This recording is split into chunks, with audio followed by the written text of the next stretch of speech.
Well, I guess that means I'll just go ahead and hit the thing. Hit that thing! Yeah, so we're recording now. Sorry about that. I had to clear my throat. Probably should have done some more vocal exercise. Anyway, hey, before we get started, let me just go ahead and run down this list here. And remind everybody that this episode is brought to you by...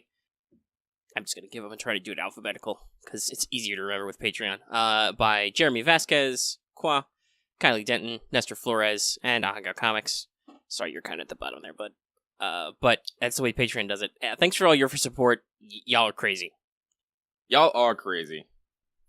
But thank you. Yes, thank you deeply. And thanks to all the other patrons. I know heck, there's 45 of you. If I verbally gave everybody a shout out, we'd be here forever now. But everybody does get a shout out and the special thanks at the end. Oh my god. Our Patreon's over $200 now. Yeah. This is 10 out of 10, did not expect. This is good. I think now we're finally at hopefully a stable enough rate. I should probably, do a couple of personal things for me, like on the month, like get Discord Nitro. Yeah. Maybe some other stuff, because we have that budget now, or I have that budget anyway. Yeah. Just no, it's weird because remember I'm jobless now too. So I'm trying to work on that, but fuck. True. Well, hey, you should be seeing your chunk of this money sometime soon. As soon as all the, it's Patreon's like it'll be business days, so whenever it happens on a weekend, it always feels like it happens on a fucking weekend. It takes forever, but eventually, money will be beamed to you through the internet. The money is real, we're sure, because it got sucked out of your wallet and magically appears in our banks, and then it teleports around to it goes from me to Lucky and stuff like that. Oh man, the financial system's weird. Anyway, this is What's Up. We don't even bother introducing ourselves anymore. No, you know what you're listening to. Also, our names are in the title, so you can hopefully guess which one of us is which. So yeah, honestly, there's no outline or anything for this episode at all. I have one little topic I remembered from last week we never got to, which I might touch on later because it's kind of weird and dumb. But if anyone were to ask me what have you been doing this week? So besides just playing Titanfall 2 because I feel like it and I can, I have almost entirely been tabletop stuff in my free time. Besides just a couple of video things. Yeah, actually, we've been really on the ball with playing Mages of War. It's ever since is that episode up yet? Yeah, we're all current. Everything's been posted. Yeah, ever since we frickin' did that, we have been in the secret tabletop dungeon just hammering out stuff. Yeah. And we are me and Marth are jonesing for our next session. But yeah, if it wasn't already kind of late today, I probably would have asked if we were gonna go ahead today. But yeah, it's almost 7:30 here now, and this is gonna be going for 2 hours. So then my computer's got to render it. I am no longer the spring 16-year-old chicken where I can stay up until 3 a.m. every night running for Rod and Martha and the boys. Back when we were all in the Halcyon High School and college days. Where you'd play for 4 hours in the middle of the night and be like, fuck, whatever, who needs sleep? Now I'm oh god, the pollen count's too high, and I only had 1 cup of coffee today, and it's midnight. I just gonna lay in bed for 2 hours until I fall asleep. Yep. So yeah, we will probably talk more about the details of that on the next actual play, because I get the feeling that sometimes our tabletop topics aren't super popular with the audience. Though I don't know, we had a decent, just general chat discussion the other day, but mostly it's just because technically, even though I would say it's mostly feature complete, Mages of War is still basically in beta, where it's we're everything is literally untested until we physically test it. Well, that's why we're playing things, and we're trying to try out all these features. But so the new features are getting rules and stuff come up because it's we have these constant back and forth, which is hey, is there a special thing for me to two-hand my weapon? Or I go, shit, this guy can't do anything with his one-handed saber. Can we do something about that? No. Okay, well, maybe that needs to be a rule. Because you have that question when you think about it, you're there should be a thing for this, right? And when you guys ask me that, I usually go, oh, there is a thing. Or it's shit, there should be a thing. Let me jot that down for after we get done running the episode. For now, I will just, freeball it.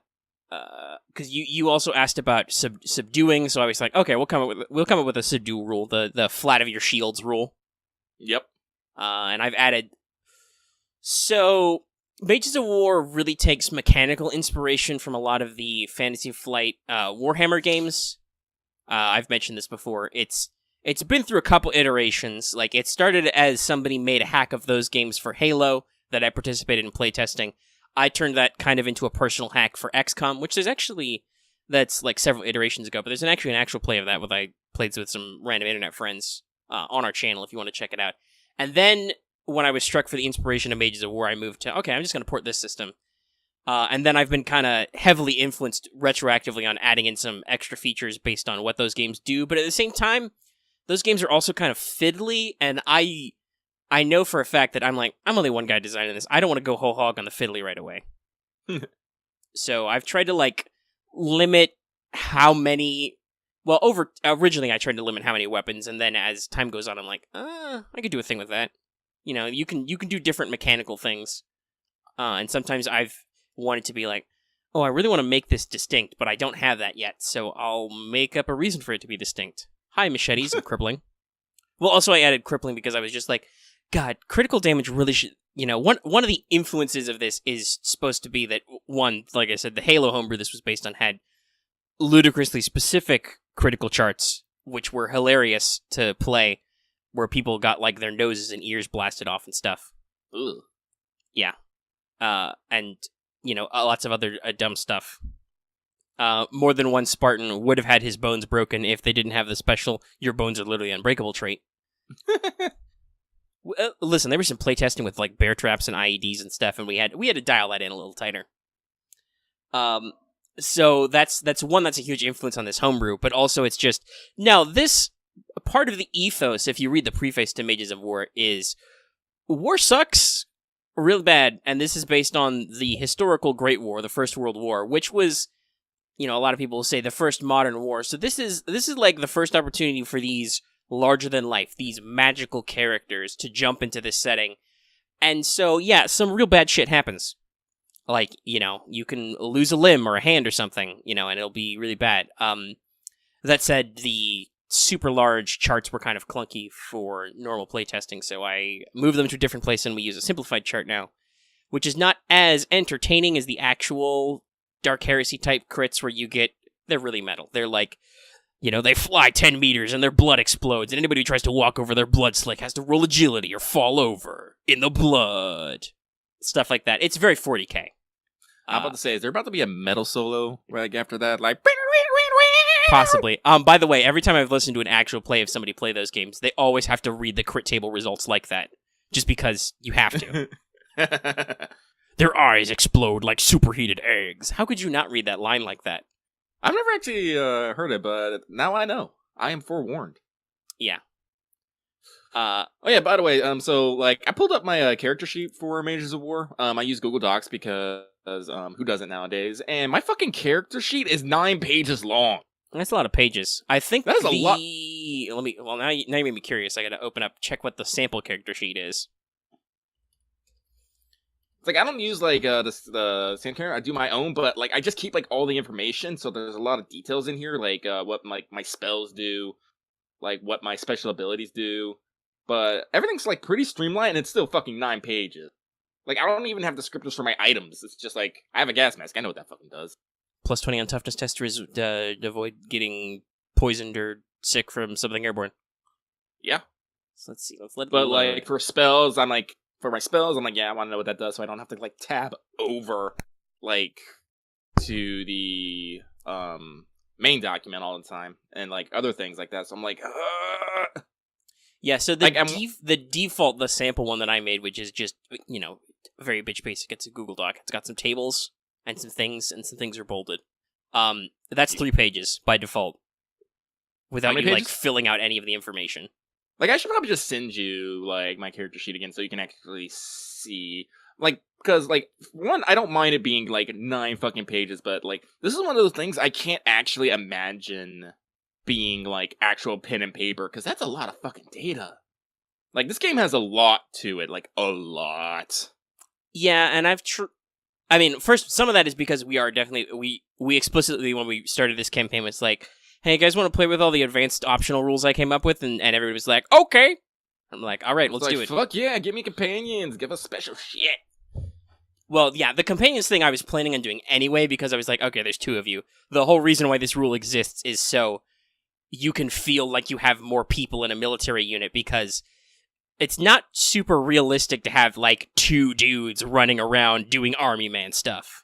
Like, so I don't know, man. I wanted there to be a little bit of a mechanical support to, like, no, you guys move as a unit. Even if they're just kind of, like, background characters, right? They're still there all the time and doing stuff. Well, yeah, well, I think honestly, I think we emulate that pretty well with just Wolfgang being an officer because any time I'd be like, you 4 dudes, go do a thing. Yeah, that's also another good thing, is just we establish that you have a unit and you are the unit officer. And so whenever you need guys, you're like, I don't have names for everybody in your unit, but, you know, if you're like, do I have a guy who's good at sneaking? I'm like, yes, you got like 20 plus dudes in your squad. There's got to be one who's at least the sneakiest. So, like, okay, give me the sneaky guy. The only problem I'm having right now is it's not so much a problem on the game, but because I'm the officer, I definitely take the spotlight, as it were. Because, you know, I'm basically running around issuing orders. And thankfully, Martha's a dude who's alright with sitting in the background. He's a quiet guy. But, like, I'm not quite sure how well that will flow over in other games. Like, that's one of my main concerns, because one of the big things about tabletop gaming is you have to know when to share the spotlight, because everyone deserves their moment in the spotlight. It's like ensemble cast writing. You need to be able, as both the GM and the players, you kind of have to weave through. And Axe is actually bringing up good points in our patron chat. You know, like, in this case, in a military system, that's part of your initial buy-in, your social contract, that, like, and that happens a lot in other games where, like, obviously, as the officer, you would technically be in charge, and there's a rule, and that would apply if you had to roll against player characters to be like, no, my character is the guy who's supposed to be in charge, so if I tell you to do something, you're supposed to do it, and that's part of the ethos, and so if we did this in a bigger group, everybody would have to agree, but it's also entirely possible that if we were doing this with a larger group, you wouldn't play an officer, you'd play some other kind of specialist, and, you know, you'd make me be the officer, and I'd be like, okay, I'd do what I do now as the captain and be like, all right, your orders are to do something dumb and dangerous, and you don't get to fight about it, and you don't get to sleep tonight. Go. Bye. And you're like, well, shit, now we gotta suck this up, unless we want to get shot. Treason! Because, yes, this is the turn of the 20th century, and it's the firing squad for you if you don't do what they tell you. I don't know, your mages, maybe they'd let you off with a light flogging. But, yeah. But yeah, so, like you were saying earlier, we've been whole hog on this, like, tuning things. I've been tuning systems and subsystems, and just randomly I get ideas. Like, I was waiting on some dinner before I thought of some stuff, and I added, like, a couple other quirks to the player selection, and I'm like, I was thinking about it, like, oh yeah, there's not actually anything that lets you do something like this, because, like I said, that this kind of took inspiration from some of those Warhammer 40k RPGs. I've occasionally gone back and mined them for, like, extra ideas and just be like, because the systems are mechanically similar, which is fine, by the way. You can't copyright mechanics. So they're mechanically similar, and, like, some of the themes could be similar, though, like, obviously at its heart, it's still 40k, so even playing, like, only war, you know, you're in the, you know, the Imperium of Man doing terrible things to people in situations. Like, you could play a 40k commissar, and one of your abilities is to, they have a similar to what I did with the companion system, but a little more simplified. They have a comrade system where, just to make you feel like you have a bigger squad, there's an extra guy with you who can support you sometimes, depending on your specialization, which isn't quite how our system works, because the way comrades are is, like, you pick your, like, starting specialty, and then your comrade is basically the same specialty as you, so if you're, like, a heavy weapon guy, you get special bonuses to your comrade to do heavy weapon stuff. You can do that in Mages of War, but also you could, if you're a heavy weapons guy, you could make your companion something completely different. Like, you could have the corpsman with you, if you wanted, or whatever. But the commissar doesn't have a comrade, and one of their special abilities they can take is to shoot another player's comrade, in a summary execution to make everybody be less scared, as commissars do. So like that's not in Mages of War anywhere because that's not the tone set. There were some armies in this time period where officers would occasionally keep discipline with their sidearm, but as like we said, part of the juxtaposition here is you guys are these larger-than-life magical figures fighting in this very technical, down-and-dirty war. So no, normally you don't have to do stuff like that. Nope. Though if you play a morale officer or a political officer, you can get a revolver. Just in case. But yeah, so the tone's a little bit different, but I've mined a couple ideas. Like, one of the ones I added was a quirk called Acrobat, which one of the things it does is once per round, it lets you rise from prone as a free action, because I just realized I saw that talent like in a Only War book, and I'm like, oh yeah, I have actions for you to drop and rise from prone, but that's an action. Is there actually any special ability that lets you stand up from prone for free or anything? And I'm like, oh no, there isn't. Okay, I should probably do that. Though one of the differences is like in like a lot of the 40k systems, parry is a skill you have to train in. We don't do that in Mages of War. Parry is just a function of Warfare Melee, because the way I feel is if you don't have to take any special skill training to hit people with a sword, using your sword, which you're good at hitting things with, to stop somebody from hitting you really shouldn't be like an extra skill you have to train.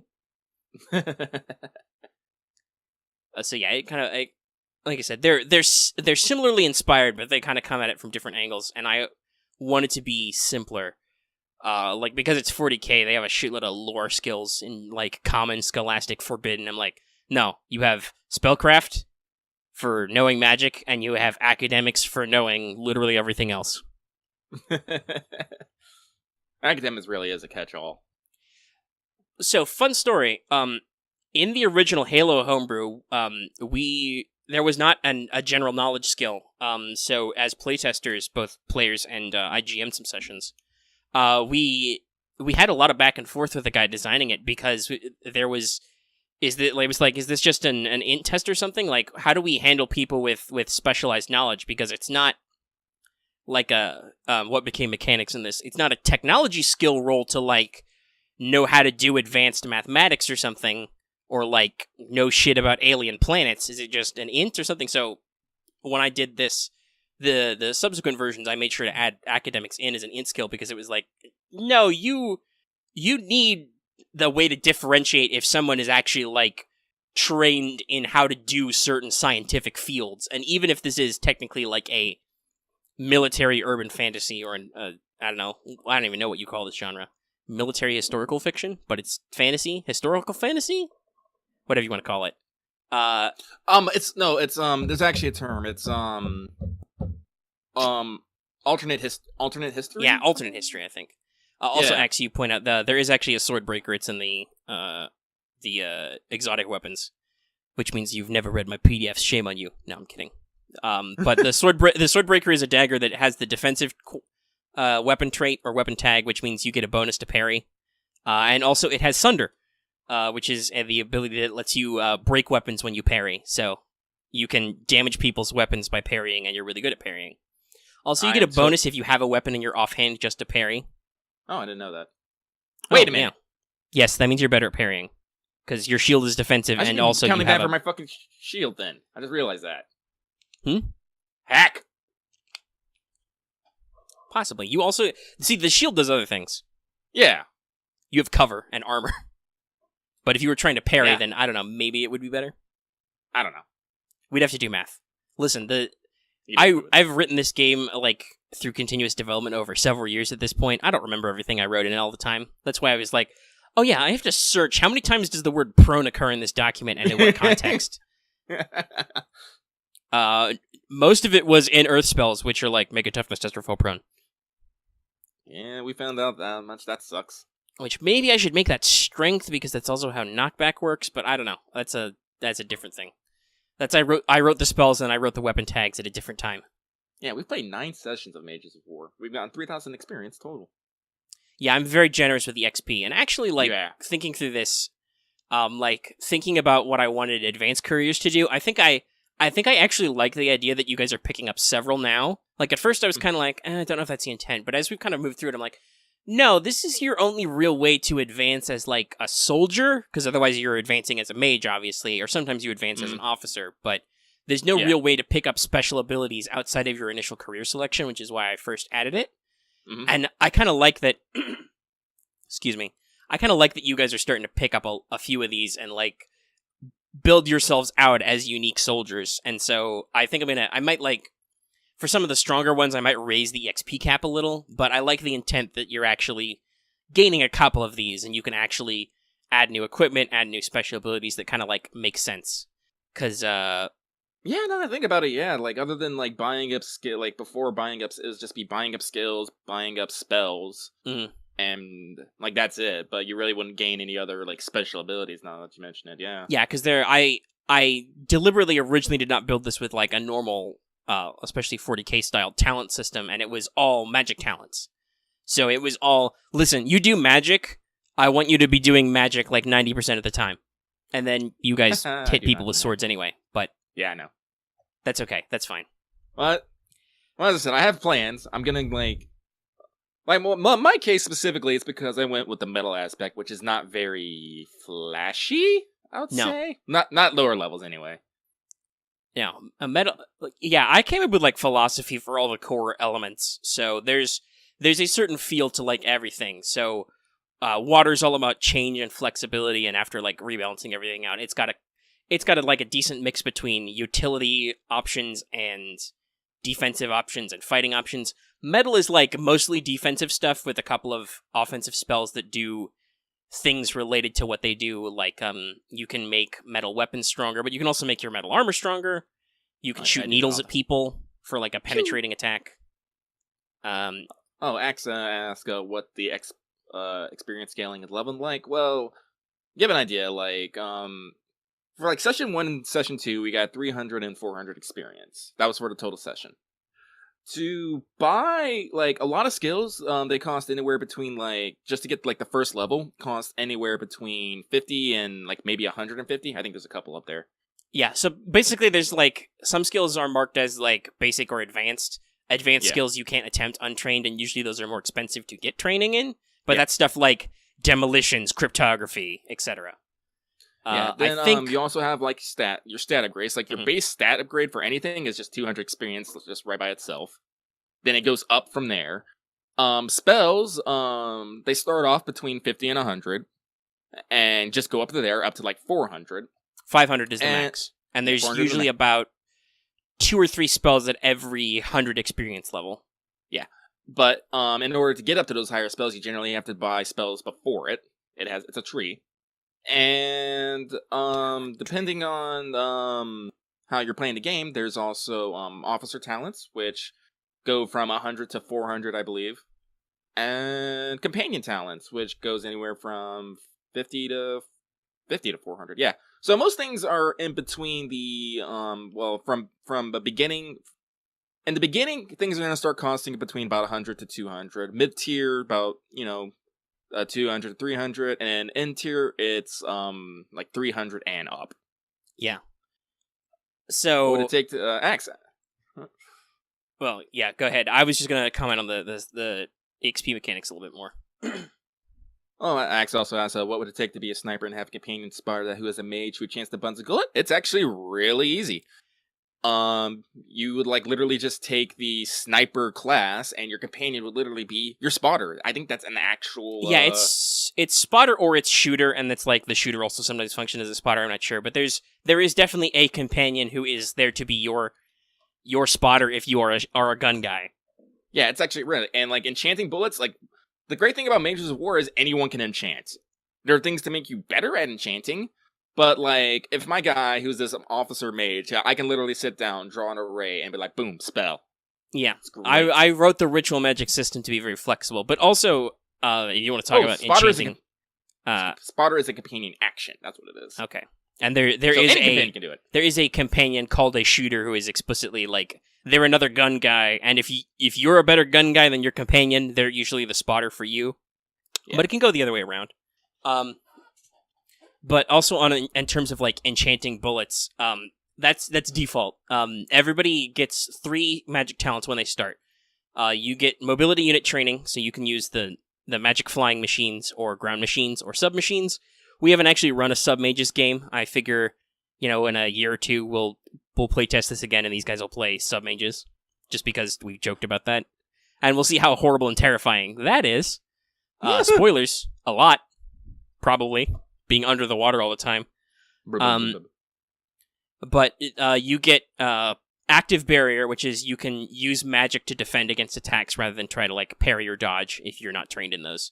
So that's good if you're more magic focused. And then lastly, you have to pick an elemental affinity. So one of the 8 elements in the elemental system is like the element you are most attuned to. When you start that tree, you get a special bullets power for free, which normally costs like 100 XP. So like if you pick fire, you get explosive ammo, so you can add blast. Lucky is metal, so he has piercing rounds, so he can drastically improve the penetration of his bullets. If you're an air mage, you can dramatically improve the range of your shots, etc., etc. Lucky never uses piercing shot because he is always metal and melee, so he fights up close. You were metal and void the first playtest, the Scythian Front, which is actually also up on the channel. We did all those playtest games. Theoretically, there could have been a part 3 to that, but I think we just kind of like fell out of it, and I was like, I don't want to. I mean, we took on a giant demon tree, and I'm like, all right, that's a good place to stop. Yeah, the end would have been you like fought a vampire or something, but I never really nailed down what the structure of that was. So the train was a good conclusion. But what you were void and metal that time, so you had stun rounds, which you used a lot. Yeah, did I put that shit in a shotgun? I'm gonna shoot you. You can't do shit. And I'm gonna shoot you again. You down. Yeah, shotguns are good. Unless I try to roll them, at which point I can't fucking hit anybody. Yeah. It's okay, we'll work on that. I'll just make you fight more horrible stuff. When I actually got to pull out well, the Doppel was pretty badass, but when she actually failed the test to not turn into her true form as a daemon, that was a lot of fun, because then I was just kicking your asses. Yeah. And had the demon felt like it, she could have stuck around and just probably pretty solidly trounced you guys. Yeah, then it would have been a fucking chase scene, because I've been like, no. Yeah, it would be quick. We have to do like a Indiana Jones or Mummy movie. We need to run up the stairs out of this basement through the fortress and get the fuck out of here. Yeah. They might call it cowardice. I call it a tactical retreat. Well, yeah, I've mentioned this. I mentioned this actually when you were thinking about, hey, you were like asking the question like semi in character, hey, can we fight this thing? And I was like, from your studies in school that when daemons were said to definitely exist and be around, usually they hunted them with armies. So your 4 guys, one of whom was instantly stunned. Your corpsman took one look at the vanity demon and was like, this is too pretty. I cannot. What do? What is life? He was stunned for like 4 rounds, I think. He really sucked up that test. Yeah.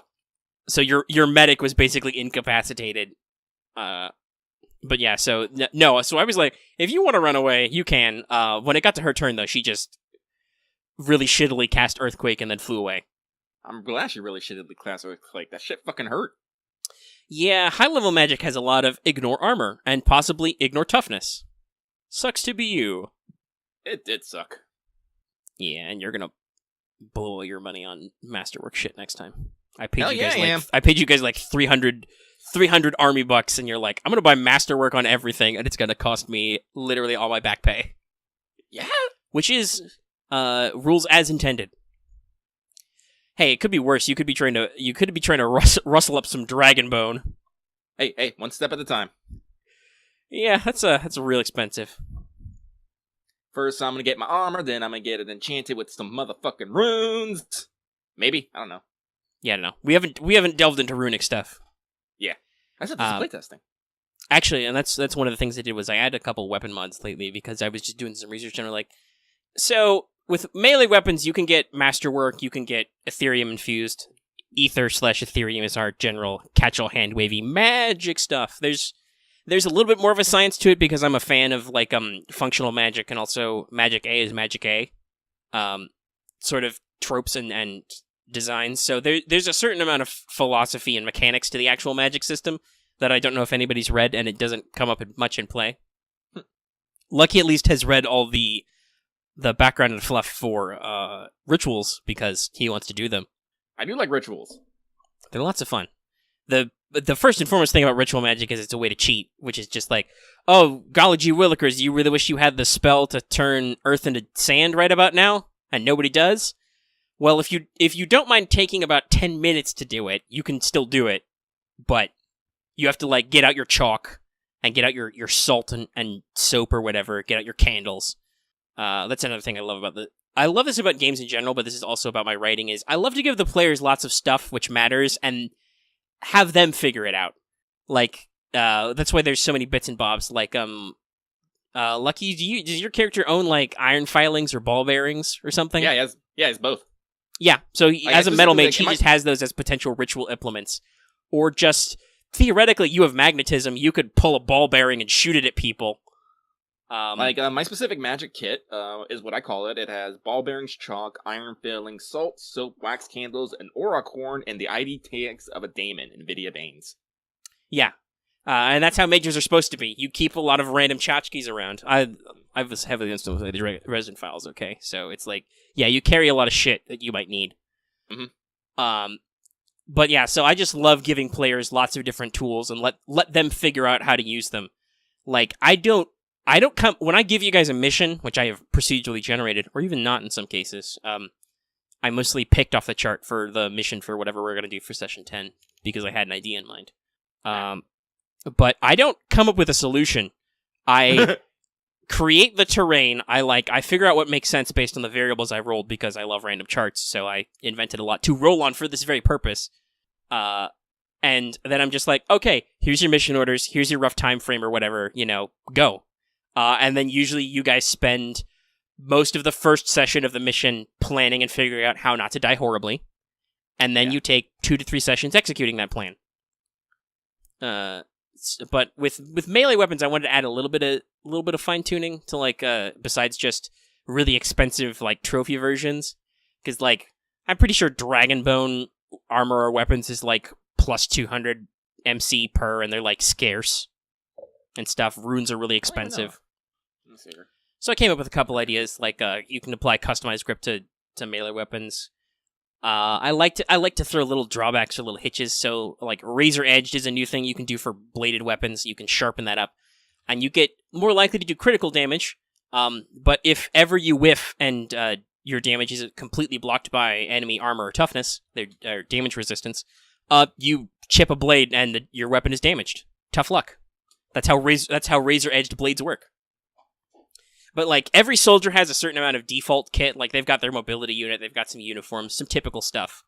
But every soldier has the grooming kit and the mess kit, which is full of just random crap, which is all there for A, for fluff, and B, for like, just, whatever you need.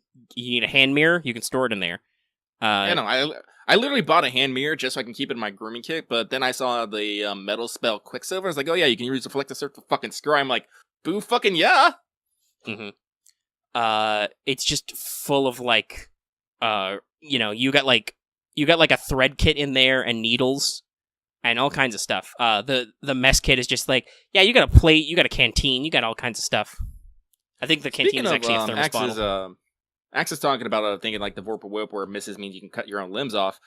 Or critical misses to be specific. You need to listen to our action plays because I think twice when we were fighting Earth Mages, Omega rolled a rolled a critical miss twice and literally walloped 2 mages walloped their own allies, and I think knocked them out on both times. Yeah, though the Warhammer / Maul is not to be joked around with. And this is a critical failure game. There's also critical successes, but it's got critical failures, so that means that when you critically fail in a combat situation, you fail with maximum degrees and something bad happens. For some guns, that can mean you jam or misfire, or maybe you just shoot a teammate. But when you're ganging up on an enemy in melee, of course that means you're going to hit your buddy, and so this is the only time I roll great. I roll like super high on damage. I think both times, if the guys didn't die instantly, they like completely whiffed their strength test against the knockback, because a Warhammer has knockback. Oh yeah, I remember the second time I ordered my guys to dogpile the other one. Like, just keep him down. Yeah, he took knockback, so he hit a wall and fell prone, and you were just like, men, sit on that man. And they were like, yeah, well, and they sat on him. Yeah, no, like, honestly, compared to some actual plays, our APs aren't super long. I know that, like, some people look at them like, oh, 2 hours, shit, that's forever. Really? I don't know, I've heard that before. But, honestly, in terms of, like, I have a huge backlog. When I'm not watching YouTube videos constantly, or maybe I'm catching up on something new on Netflix, I listen to actual plays. I have an MP3 player. I put actual plays on them. I listen to a couple of classics. If anybody's looking out there for good actual play content, I don't like listen to every... Because sometimes people just do games that you're not interested in, or they do like campaigns you don't get into as a listener.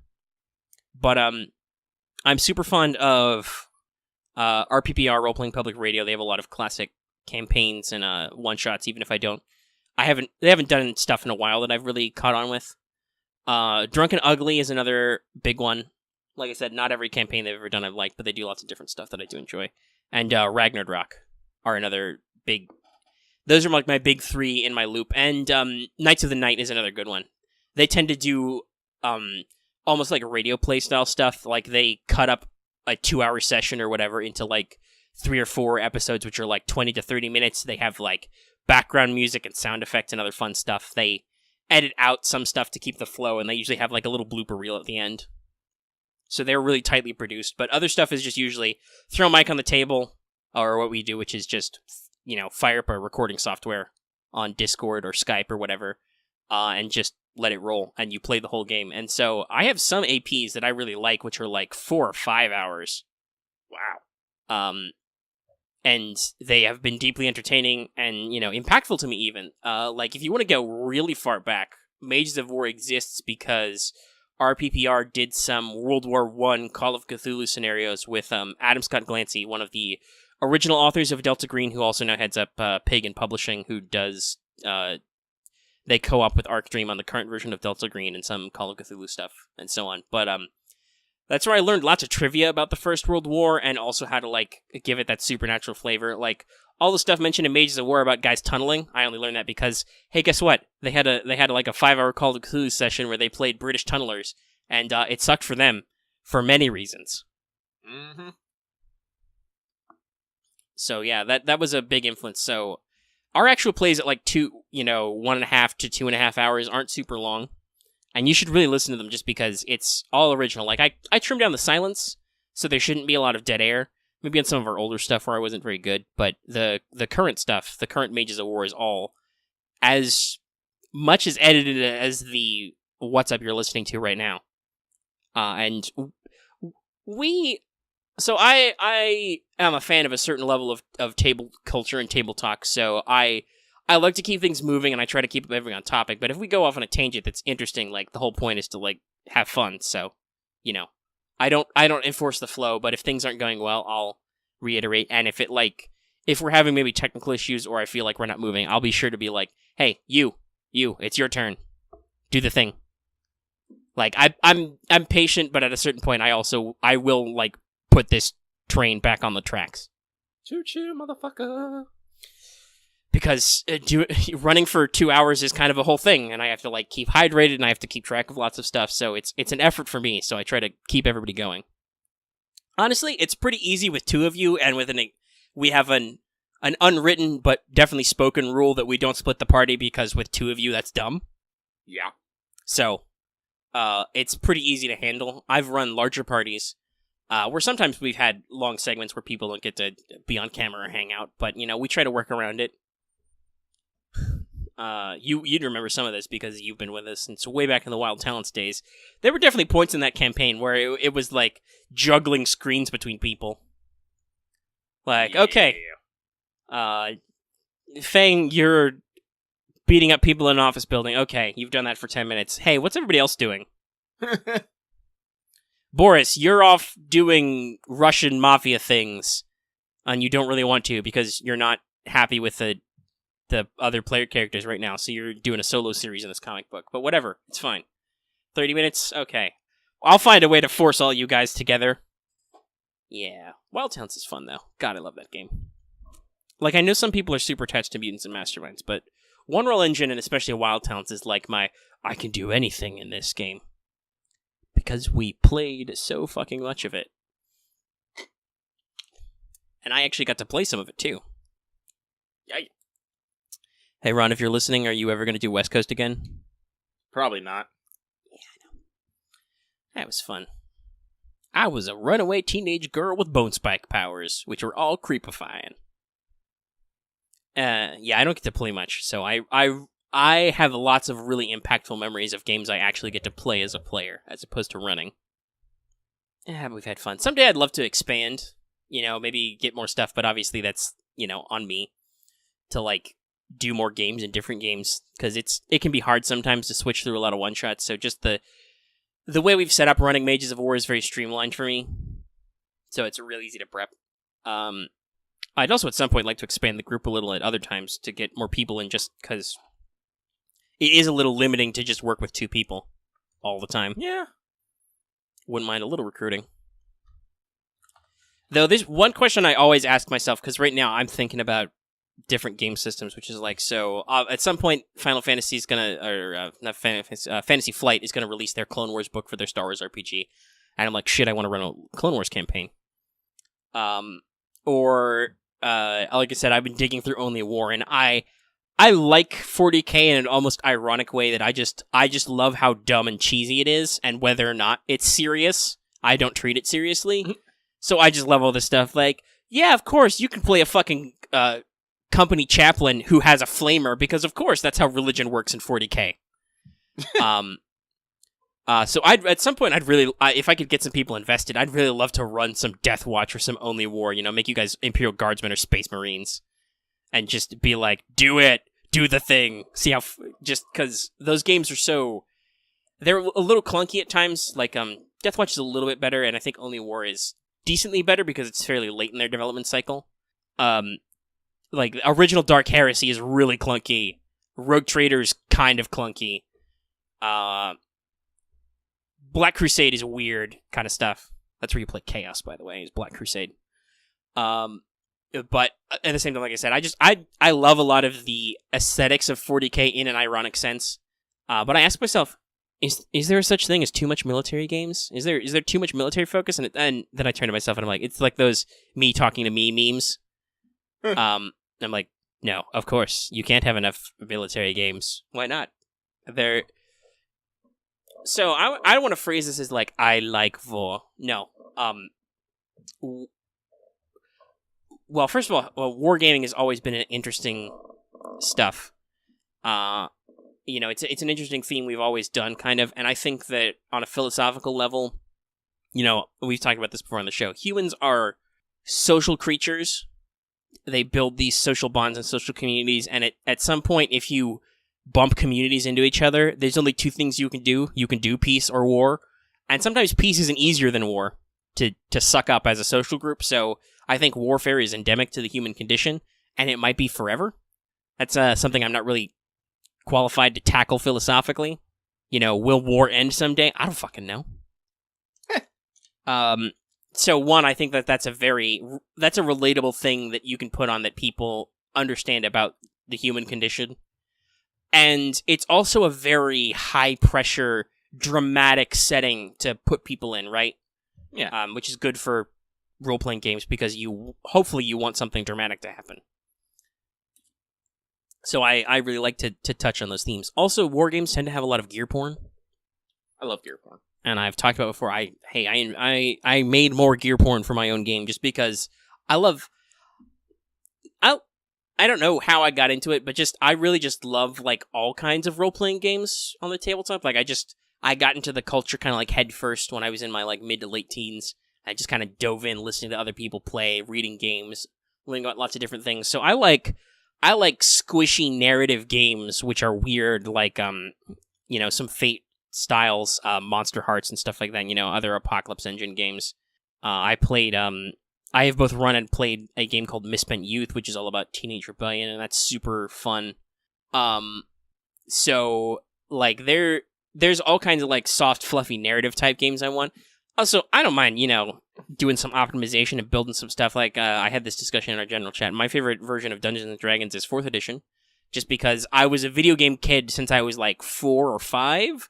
So, to what old-fashioned tabletop nerds was like, oh, this is too video game, I'm like, this is so relatable to me. I understand this concept completely. You got squares, and you do the things, and you do them so many times a day, and whatever. Limited charge, yeah, no, whatever. It makes perfect sense. It's all an abstraction anyway. So I love those kinds of games too. So I feel like a lot of the gear porn is just kind of a good way to express the gaminess of the game. But also sometimes, like, I don't do it enough, but I fucking love Fiasco. Fiasco.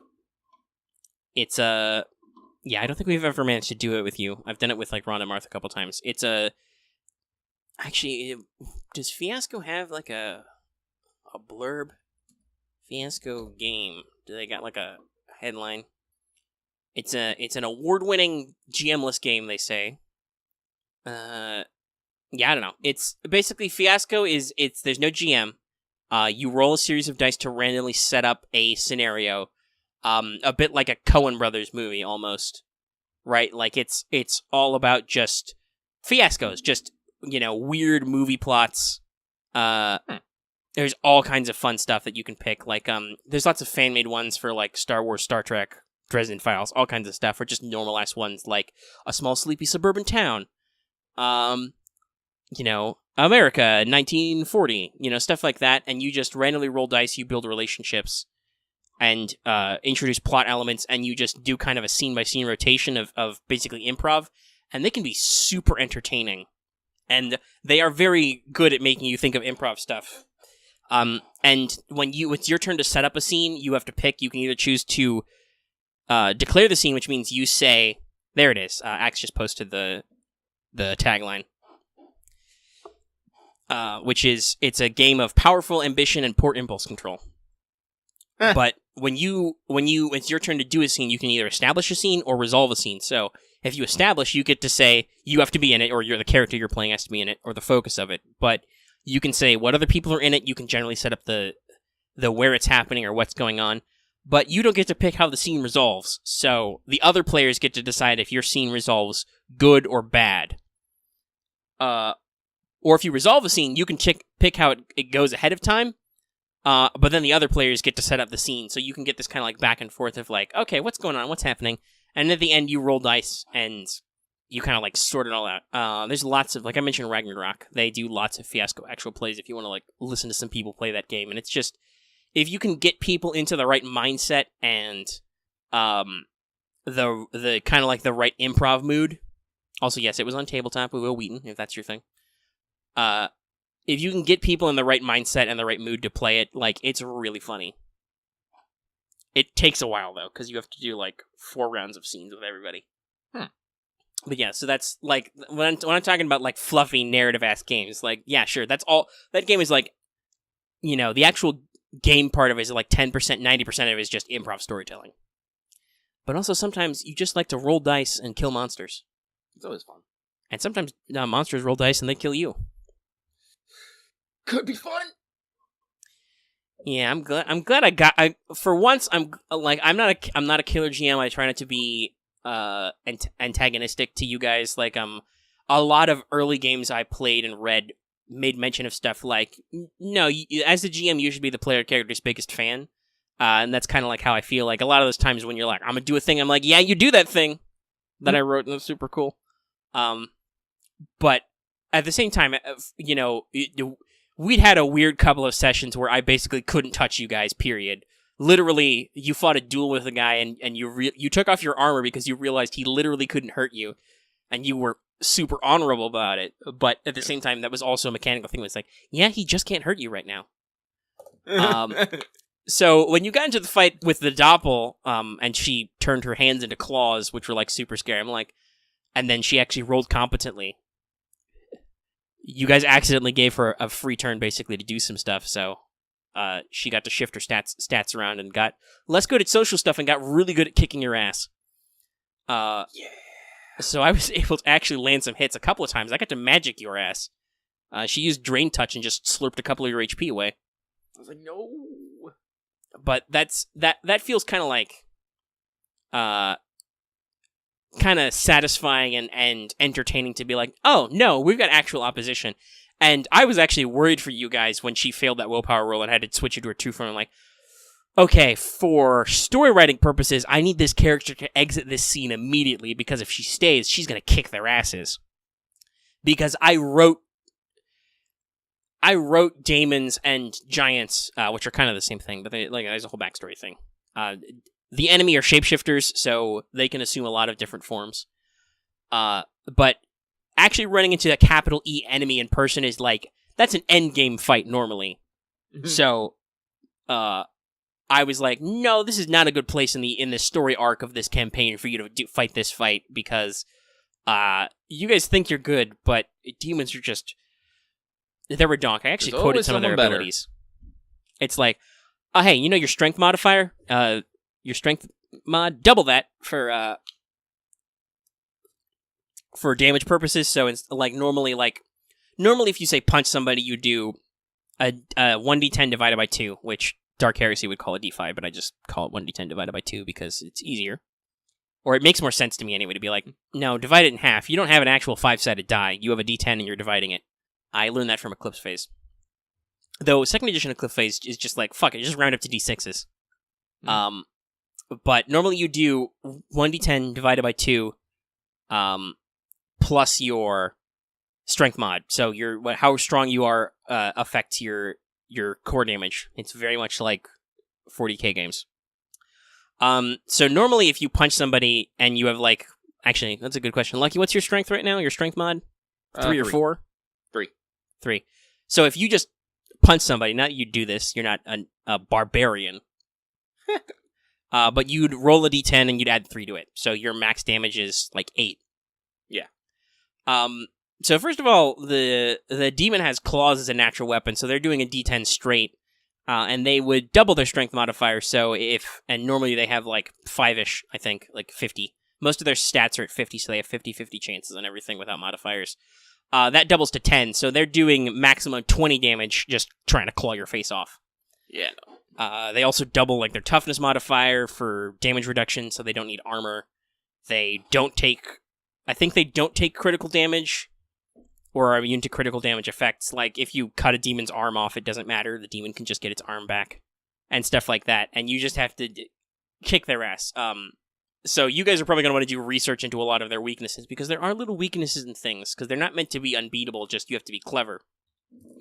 So I think you've said that you're going to spend some downtime in some libraries in the future, but yeah. At the same time, it was that's that oh shit moment, which is so if I wanted to, I could roll dice, and I could probably make you guys pretty dead now. Do I want to do that? Not really, that's not the point.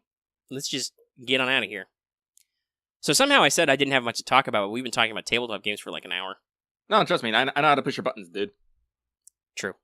Because we do this a lot. That... Yeah.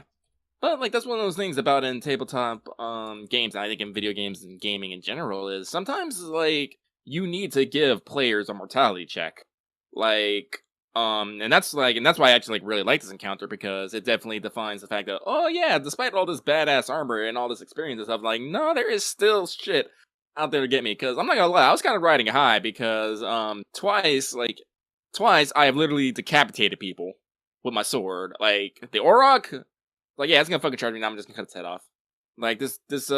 You were actually, at the time, at least you sounded kind of disappointed it was over right away.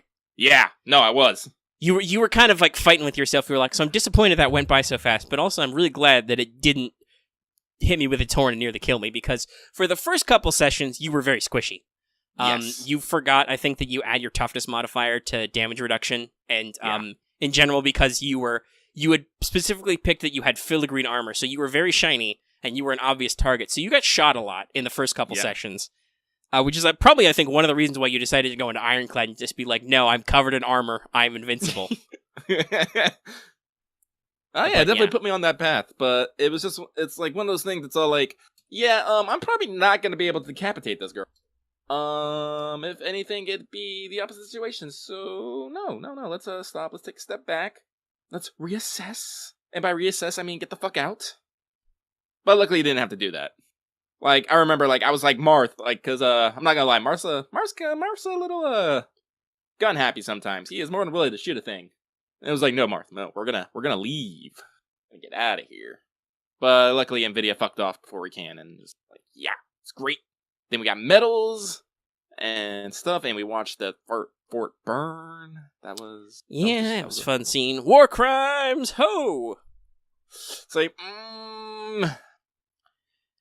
yeah, you guys. Honestly, it's kind of interesting because of the nature of the campaign. Well, you guys have run into some stuff. Like, you have multiple times been shelled by your own side. Thanks, artillery. And there have been a couple of missions where you've been like, where you, the minefield one where you guys were adequately terrified. Oh yeah. And the village mission where I was like, yeah, there are machine guns and flat cannons. And you're like, okay. I'm almost surprised. I guess you guys probably weren't super familiar with the rules, and I'm almost surprised you guys didn't like explicitly say, yeah, we're gonna crawl our way over there so they can't see us. Yeah. Yeah, you didn't get quite into that, but you were like, yeah, no. The captain says we don't have to fly. That's good. We're not flying. But at the same time, you've also managed to avoid. Part of it is because of the setting and the timeline, but also just the nature of your guys' units. You've managed to avoid trenches, lots of serious machine gun nests, tanks, only a little bit dealing with planes, and horrible stuff like flamethrowers, barbed wire, chemical weapons, etc. So it was kind of good for me to remind everybody that this is a really kind of a fucked up thing that's happening right now, a world war, where they do stuff like use flamethrowers on entrenched positions, and it really, really sucks. It sucks a lot. I'm sorry, I've been distasteful of flamethrowers ever since we played Star Wars, and I used one once. Actually, I think Marth used it because he didn't have any. Was it Marth? Yeah, Marth used it because he didn't have any. He was all long range at the time, so it was like, we're gonna invade a ship. Do you want to take your fucking sniper rifle? And you both were like, no, hey, what's a good short range weapon? Oh, can I get a flame projector? And it was like, yeah. But yes, no, I as much as I think that in a metaphorical sense, fire is cool, and honestly, flamethrowing weapons are usually pretty effective. At the same time, I don't pull any punches when Marth set guys, naval troopers in just their uniforms and pistols on fire. I was like, yeah, no, they die horribly, and it smells like burning meat in here. Because it does. And Martha never used it again. We learned a lesson that day, which was, yeah, that's not fun. It was, yeah. And so, like, I guess just ever since then, I'm just like, no. So if you went Shock Trooper or Stormtrooper, whichever I wrote it as, you wouldn't pick the flamethrower? Nope. Like, I was originally thinking, like, cause when I was playing, fucking Silverheart in the Scythian front, I was gonna go Stormtrooper, cause you had just come out with those rules at the time, but I was already like, nope, not flamethrower. What was I gonna do? Cause there was something else you can pick up. It's an either or. The other's automatic rifle. Yeah, I just would have been like, I've been like, DACA. Autofire's fun. That's another thing that's interesting about this game. You guys are very vanilla weapons on your ranged front. Like, I think it took a while before Marth bought into Scout and was just like, I have a Scout rifle now. I can fire 2 times in one round. Because remember, everybody, this is World War I. Most weapons are just bolt or lever action. So you don't get to fire a lot of shots. Well, see, here's my thing. It's like, we have loadouts, and as long as it's in our loadout, we get that shit for free. Anytime, it's like, this is the thing that's worrying about me, my fucking armor. It's like, something happens to that shit, like, my, like, shield goes off into a fucking, crevasse somewhere. Well, that's like 120 MC down the goddamn drain. Well, my medium shield, just my regular one, that's part of my loadout. It's all like, hey, we always got one for you. I'm like, booyah. Yeah. So that's why that's why I was trying to, like, expand my loadout options, because I have a lot of shit I can pick out for my loadout. I can get, like, a trench knife, a trench club, suppressed pistol, regular pistol. Mm-hmm. Like, a couple types of armor now, because I got the, body armor and heavy body armor. I just wear it heavy because, fuck yeah, it's heavy. Yeah, and actually, that's another thing I improved, because I was looking at the numbers, and I'm like, that number on head is too low. The helmet should be at least as thick as the body strike plate. So yeah, I gave, for regular body armor, the helmet is now worth, like, I think the same point as the torso, and then it's 6 instead of 4 on the head for heavy body armor, because you have a real fucking faceplate helmet. And the way suppressor works, Axe, is they don't actually silence the pistol. What they do is they distribute the sound. If I remember correctly. And suppressors are technically for stealth. It gives anybody trying to locate you a And you'll note they're not called silencers. Both as an ammunition type and as a weapon effect, it's called suppressed. Because yes, I know that silencers are in fact a myth. They just give you a penalty to locate because you don't see the flash for most of them, and you don't hear as much of a crack. So it's like, was that a gunshot? Is that a gunshot going on? Where's that coming from? I don't know. Sounds like a car backfiring. What was that noise? Metal Gear. You want the ultimate stealth, though, instead of buying a suppressed pistol, which is actually modeled off one of the Metal Gear pistols. It's the Ruger you can get in 4. Though they were making them then, not with the integrated suppressor, but, metallurgy, magic. You want to be really silent, though, which actually this is one of your careers, because you doubled up. You are a commando, and you use a bladed weapon. Yeah. Blades are quiet. I cut people real good. Yeah, Axe, this is World War I. Nobody cares about your hearing protection. Nope. I added earplugs because I realized they were important for, some magic effects or sound-based. But I explicitly noted, at this time period, even though you can put blobs of wax in your ear, nobody does that as, standard military gear, because you need to hear people give you orders. And you need to hear, the trench whistle if it blows. So, unless you were in, a dedicated artillery unit, or you're a mage who's I'm doing something special, give me some beeswax, you don't get earplugs. Though there are a wide variety of safety equipment, which is not usually common, but could be issued. There's a cork vest as a prototype light vest if you fall in water.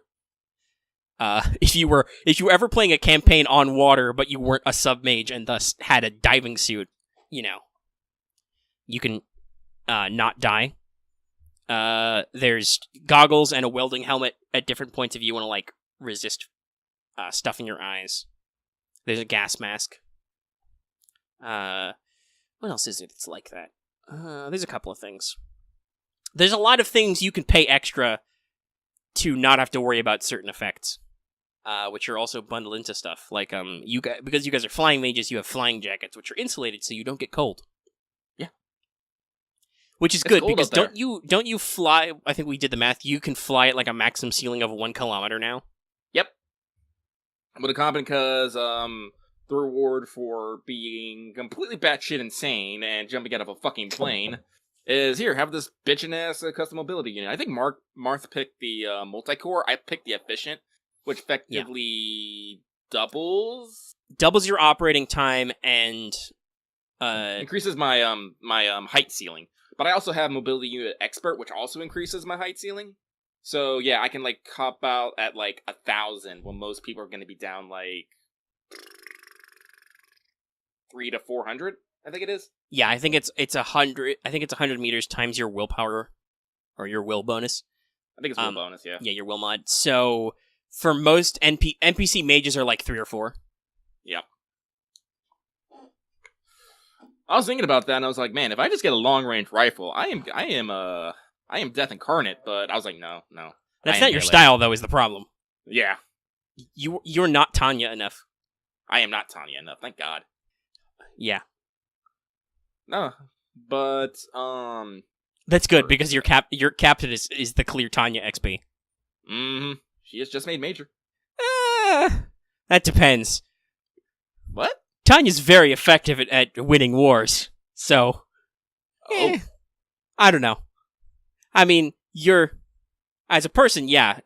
Well, we just said this. Lucky's character has not committed any war crimes, as far as I think. You have done dumb revolutionary stuff, but dumb, yeah. I'm gonna invent the Halo drop in 1914 because we actually might need parachutes because our mobility. Actually, I don't know. We haven't had a lot of talk about international regulations. Well, basically, World War I actually was a time when they actually started defining what a fucking lot of war crimes were. Because they invented all these terrible things and used them, and then after we're like, man, that's kind of shitty. We should maybe not do that. Yeah, no, chemical warfare and flamethrowers were whew. Yeah, that was real big in war. They were newly invented and were pretty effective at what they did. Because the thing you need to know about most of the fronts in World War I is they were locked in trench warfare. So for like 5 years, nobody went anywhere. You built 2 trenches and you stayed across no man's land at each other, and you shot at each other occasionally. Sometimes you would send guys over the top and you wouldn't go anywhere. That's why they invented the tank. That's why underground mining operations happened. That's why flamethrowers were invented, so you could fight bunkers and armored vehicles and just spraying fire on them. Actually, that was a common tactic. If you disabled an enemy tank, you would get a guy with flamethrowers, and you would tell the crew inside, "Okay, get out and surrender." And if you don't, we're gonna set the tank on fire to destroy it. And if you're inside it, that's too bad. Basically, yeah. That was like the legit tactic. You would disable the treads, you'd get a mobility kill, you'd be gentleman and be like, "Okay, we're giving you one opportunity to climb out now." And then if they didn't, well, we're gonna have to set you on fire because we can't let you take this tank back. We've talked about this, I think, on air in game before, that the Germans actually wanted to get the American shotguns banned because they felt they were too effective in the confined spaces of trenches. Yeah. So yeah, like the theoretical question of whether or not he'd be committing a war crime is flexible because I don't think we've handed out exactly what those regulations are. But at the same time, I know a war crime when I see it. Luckily, nobody's a poison mage, so we haven't really gotten into whether or not chemical weapons are fun. Yeah, no. But, like, other than that, most war crimes often deal with treatment of prisoners and interactions with civilian areas. And actually, it's important to note that after we've done some reorganizing your character used to be a lot more shifty, but you weren't really playing him that way. Yeah, no. So now you're honorable again, which means you are actually bad at doing sneaky, underhanded things. You take like it's a 100 percentile system, so you take a -20 on any attempts to do like sneaky, underhanded things, I think. Yeah. But if you try to convince somebody, "Hey, I'm being honest and honorable right now," you get that as a bonus instead because, hey, yep, I'm honorable and stuff. Yeah. Which is how you challenged an enemy officer to a duel, and he bought it, and then you cut his head off. Yeah. He tried really hard to stab you first, though. Yeah, my character will not become a person that vomits from war crimes, but, like, honestly, like, this was actually the angle that Omega was going for in the game, that if I had stuck around in the base and those people had run up, and the scythe chick had run up into the base with her flamethrowers, I'd probably been like, "What the fuck you doing?" No, I set up that opportunity that if you guys had actually chosen not to get the fuck out, it would be like I had the set piece planned where, like, they were going to blow up the gate and they were going to rush in and start, setting stuff on fire and be like, now the question is, will Lucky's character stand for this? Yeah. No, I wouldn't have. And because we've talked about, well, one, you guys are playing not Germany, so you are kind of an honor-bound culture as is, and you're a classically military educated guy who, as his own personal choice, carries a long sword as a sidearm. Yep. You didn't have to do that. You weren't necessarily issued that. You just had one lying around and were like, "Can I take this?" And they were like, "Yeah." Yeah. So, no, you totally could have been like, "Excuse me, I think you're performing acts unbecoming." And you, if it had come to that, you would have had a tussle right there in the courtyard. But you honestly did what was probably the smarter thing, and were like, "I don't want to risk any friendly fire. Let's just get the fuck out of here." We had a long day. We've had a long day. I've just been literally bad touched by a demon, who then tried to knock me all down. So let's just get the fuck out of here. She blew a hole in the ceiling, turned to mist, and flew away laughing. Yeah, that's just like, no, I'm done. I'm out. Yeah, you guys are gonna have so much fun next time. What did I call this one? I think God. Operation Night Eyes. Oh my God. And I actually warned you guys, like, you guys might want to buy some machetes or something, because I rolled covered terrain, which means dense foliage of some kind, and also then I rolled the extra qualifier of overgrown, so it's super thick down there. Are there gonna be like rustling in the bushes and my man getting dragged off screaming? It's gonna be some Jurassic Park shit. Possibly. I don't think we've. This is the other funny thing. Like, I think it actually was a joke that's in like the tags or description of the videos that it took a while for you guys to use magic besides like barriers. I think it was like maybe until the second or third session before you guys started using your spellcasting seriously. So the other funny thing is that other than like the Auroch and the Elementals episode and the Daemon encounter, you guys don't always run into the extra supernatural shit. This is a setting where, like, you might run into a sphinx or a centaur if you go out into the place on the map that says, "Here be monsters." Yeah. So you've only touched on that. So you could run into basically velociraptors. Well, I was actually reading in that like there's actually beastmen in the setting. I was like, what? There are centaurs and like cat folk. Yeah, it's and, only like, lightly touched on. A lot of that's in the GM facing, but there are some. There is some stuff in like the player's guide because like centaurs make really good arrows. So if you want to play a bow mage, which you totally can do, you can pick up a longbow, and there's special rules for it. Bows are pretty nasty in terms of hurting people. They also get the benefit of the suppressed tag because while not silent by any means, bows are a lot quieter than a gunshot. It's like I got hit with an arrow. I think it came from over there somewhere, judging by the direction of this arrow that's now sticking out of me. But yeah, so centaurs make great arrows, and also they make great bows, so don't piss off any centaurs. Yeah. But yeah, so the enemy is a very interesting proposition. They're very chimerical, and that's actually one of their types of constructs are called chimeras, which is basically they took a bunch of living shit and they piled it all together, and some of them are classical chimeras, some of them are other weirder animals. And then they have beastmen, which are just like... So the enemy tried to make animals with the intellect of humans, and it didn't work out fully. But I think, like I said, the religious stance of the time, the religious philosophy stance is that a beastman doesn't have an immortal soul, but they are intelligent, so you shouldn't be mean to them. Yeah. Because that's not necessarily, doing your spiritual righteousness. The enemy has chimerical foot soldiers like goblins and ogres. Don't care about those guys. Those guys are just little shitheads. Yep. But beastmen are they're just like super intelligent animals that look like people. So give them the same respect you would a phantasmal creature, which is like a firebird or, a great stag or something. Like that Auroch you guys ran into. Yeah, I respect the fuck out of that. Only mildly disrespected. No, it's okay. You respected him a lot because you cut his head off with a halberd when he tried to hit you with a horn, and you were like, this is going to suck a lot. And it would have sucked a lot, audience. But yeah, so that's and I did some writing in the Marshal's book because that's my cute name for the GM is the Marshal. On like what their territories are, and you guys are explicitly in a desert in high summer, which is not where those guys like to hang out. No, which kind of makes me sad. Yeah. You guys could maybe run into like, especially because you are going into some grasslands. Theoretically, you could run into a sphinx.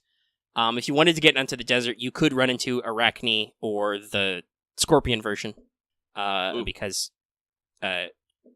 living tanks of scorpion people are terrifying and amazing. That kind of sounds amazing, I'm not gonna lie. No, they're real great. They have giant claws and pinchers that can stab you. They don't get to shoot webs, though. But they're armored. They're tough. While not as much of a pain in the ass as a demon, I tried to make chimeras and beastmen actually kind of a pain in the ass if you run into them. Kind of like golems. That's another thing that I think you guys haven't routinely fought mages quite enough to run into a lot of golems. But there's a lot of fun golem templates, which are useful if players want to create golems, but also just give you lots of fun stuff. Like, yeah, so this guy animated a giant blob of jellied night, which means that it's basically a golem of clay, but also it's explosive. Which is really fun, because I think they can suicide attack. Yeah. Also, if you set them on fire, they explode. There's another one, which is like, there's an oil golem, which is like you made a water golem, but out of flammable oil, which is just, oh yeah, if you try to set it on fire, it takes damage all the time because it's on fire, but all of its attacks now set people on fire, and it sucks. Yeah, that's what people don't understand about things that are on fire. Yeah, it might be taking advantage, but now it's on fucking fire! Also, Axe mentioned plant mages. Yes, there are 8 elements in this system. This is another thing I've mentioned before that I stole heavily from Codex Alera. There's fire, water, earth, air, your classical 4. There's also wood and metal, which in setting is kind of explained that there is a unified system that has been created out of bridging the classical Western and the classical Eastern systems. We just kind of came together and settled, no, wood and metal are separate things.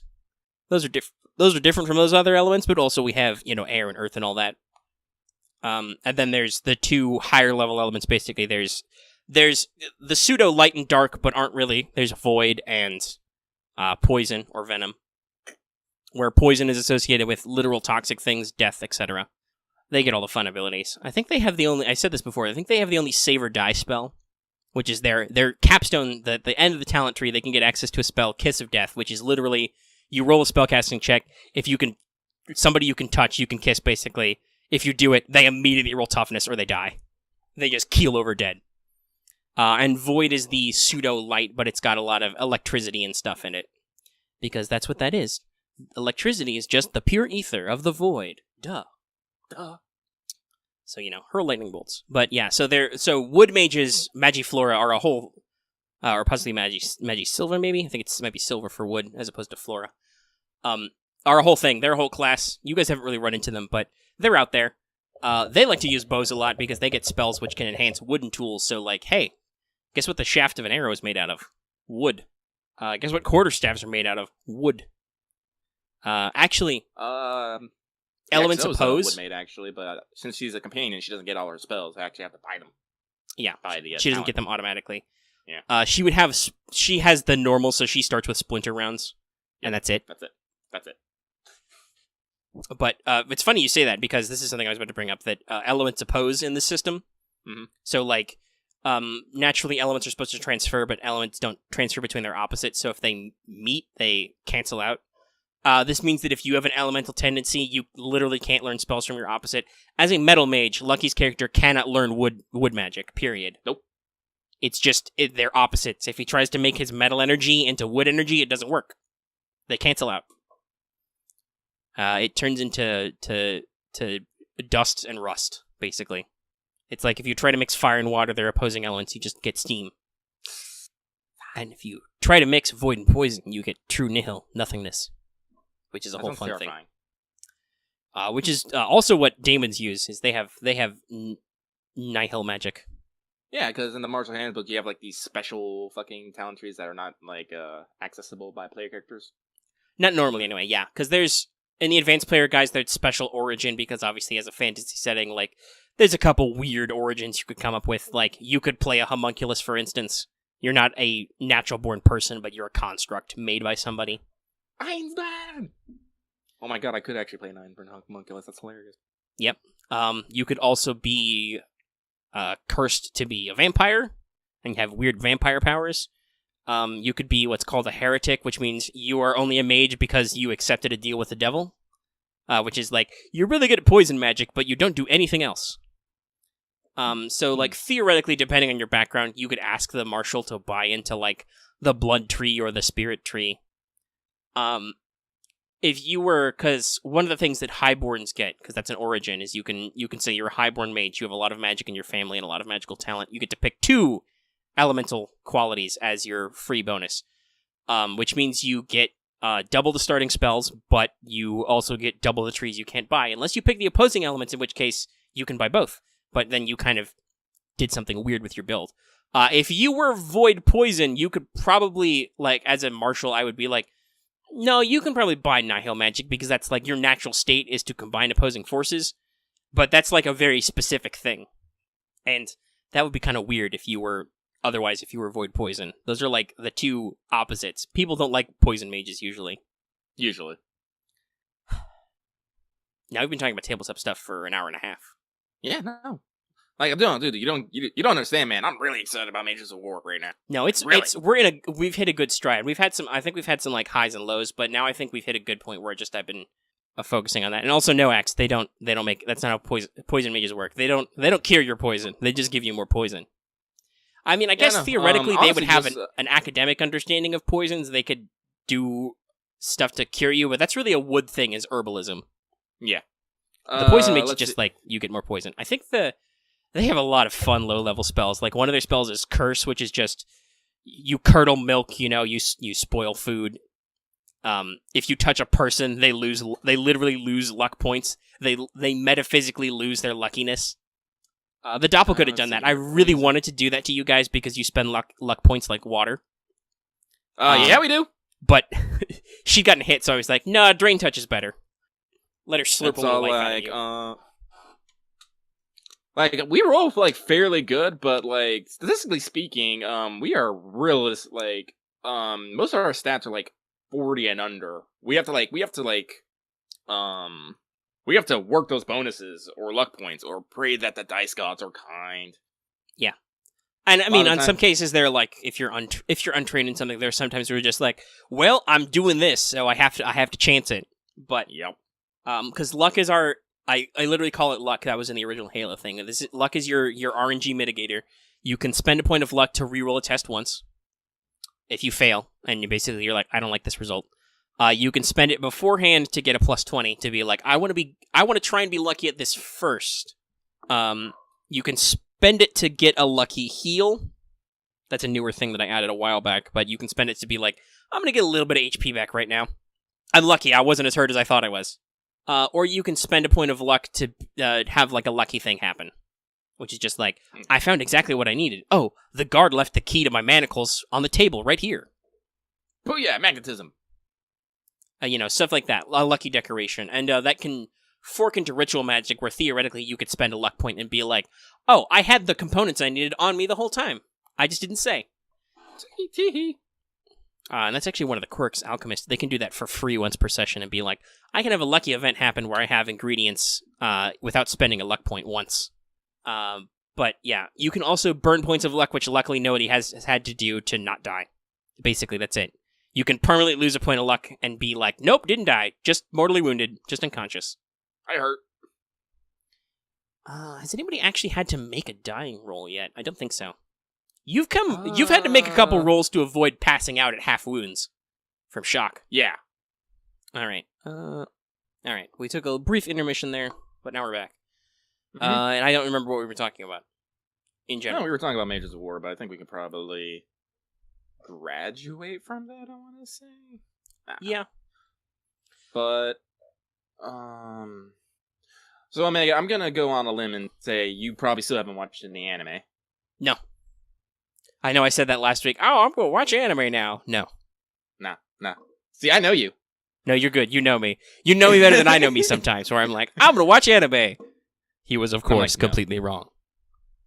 No, but something that I do want to talk about a little bit is, so it's now March. Everyone listen to me. It's fucking March, unless you're listening to something this in the future, which again, thank you. But that means PlayStation Plus is about to roll over, and they're actually implementing some changes, and some don't necessarily think it's for the better. So with this month's PlayStation Plus, we're only getting 2 games. We are getting Call of Duty Modern Warfare Remastered. We're getting sweet. I was just thinking about that the other day. Yeah, we're getting that game. Yep, and we're getting The Witness. Those are the only games. We're not getting any games for the PS3 or PS Vita anymore. Yeah, they said that they were gonna discontinue that function with PS Plus. Yep, they were. They said that over a year ago, and people are still mad about it. So like, yeah, they were giving me a warning. I mean, I never really used it a lot with my PS3.